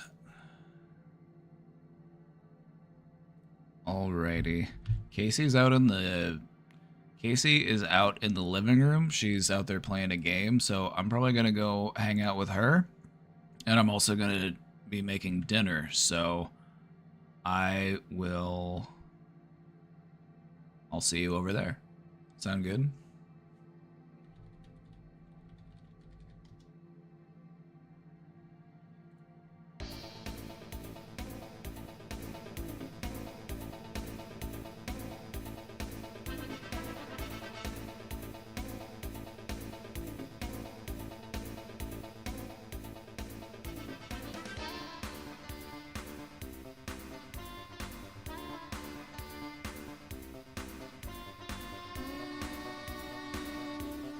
All right, everybody. Have a great night. Don't forget your homework. If I gave you homework. If I didn't give you homework, you're off the hook for today. If I didn't give you homework, you're off the hook for today. But if I did give you homework, I expect it on my desk tomorrow. All right, everybody. Have a great night. Take good care of yourselves. Thanks for being here. Thanks for being you. And we'll see you next time. Bye-bye.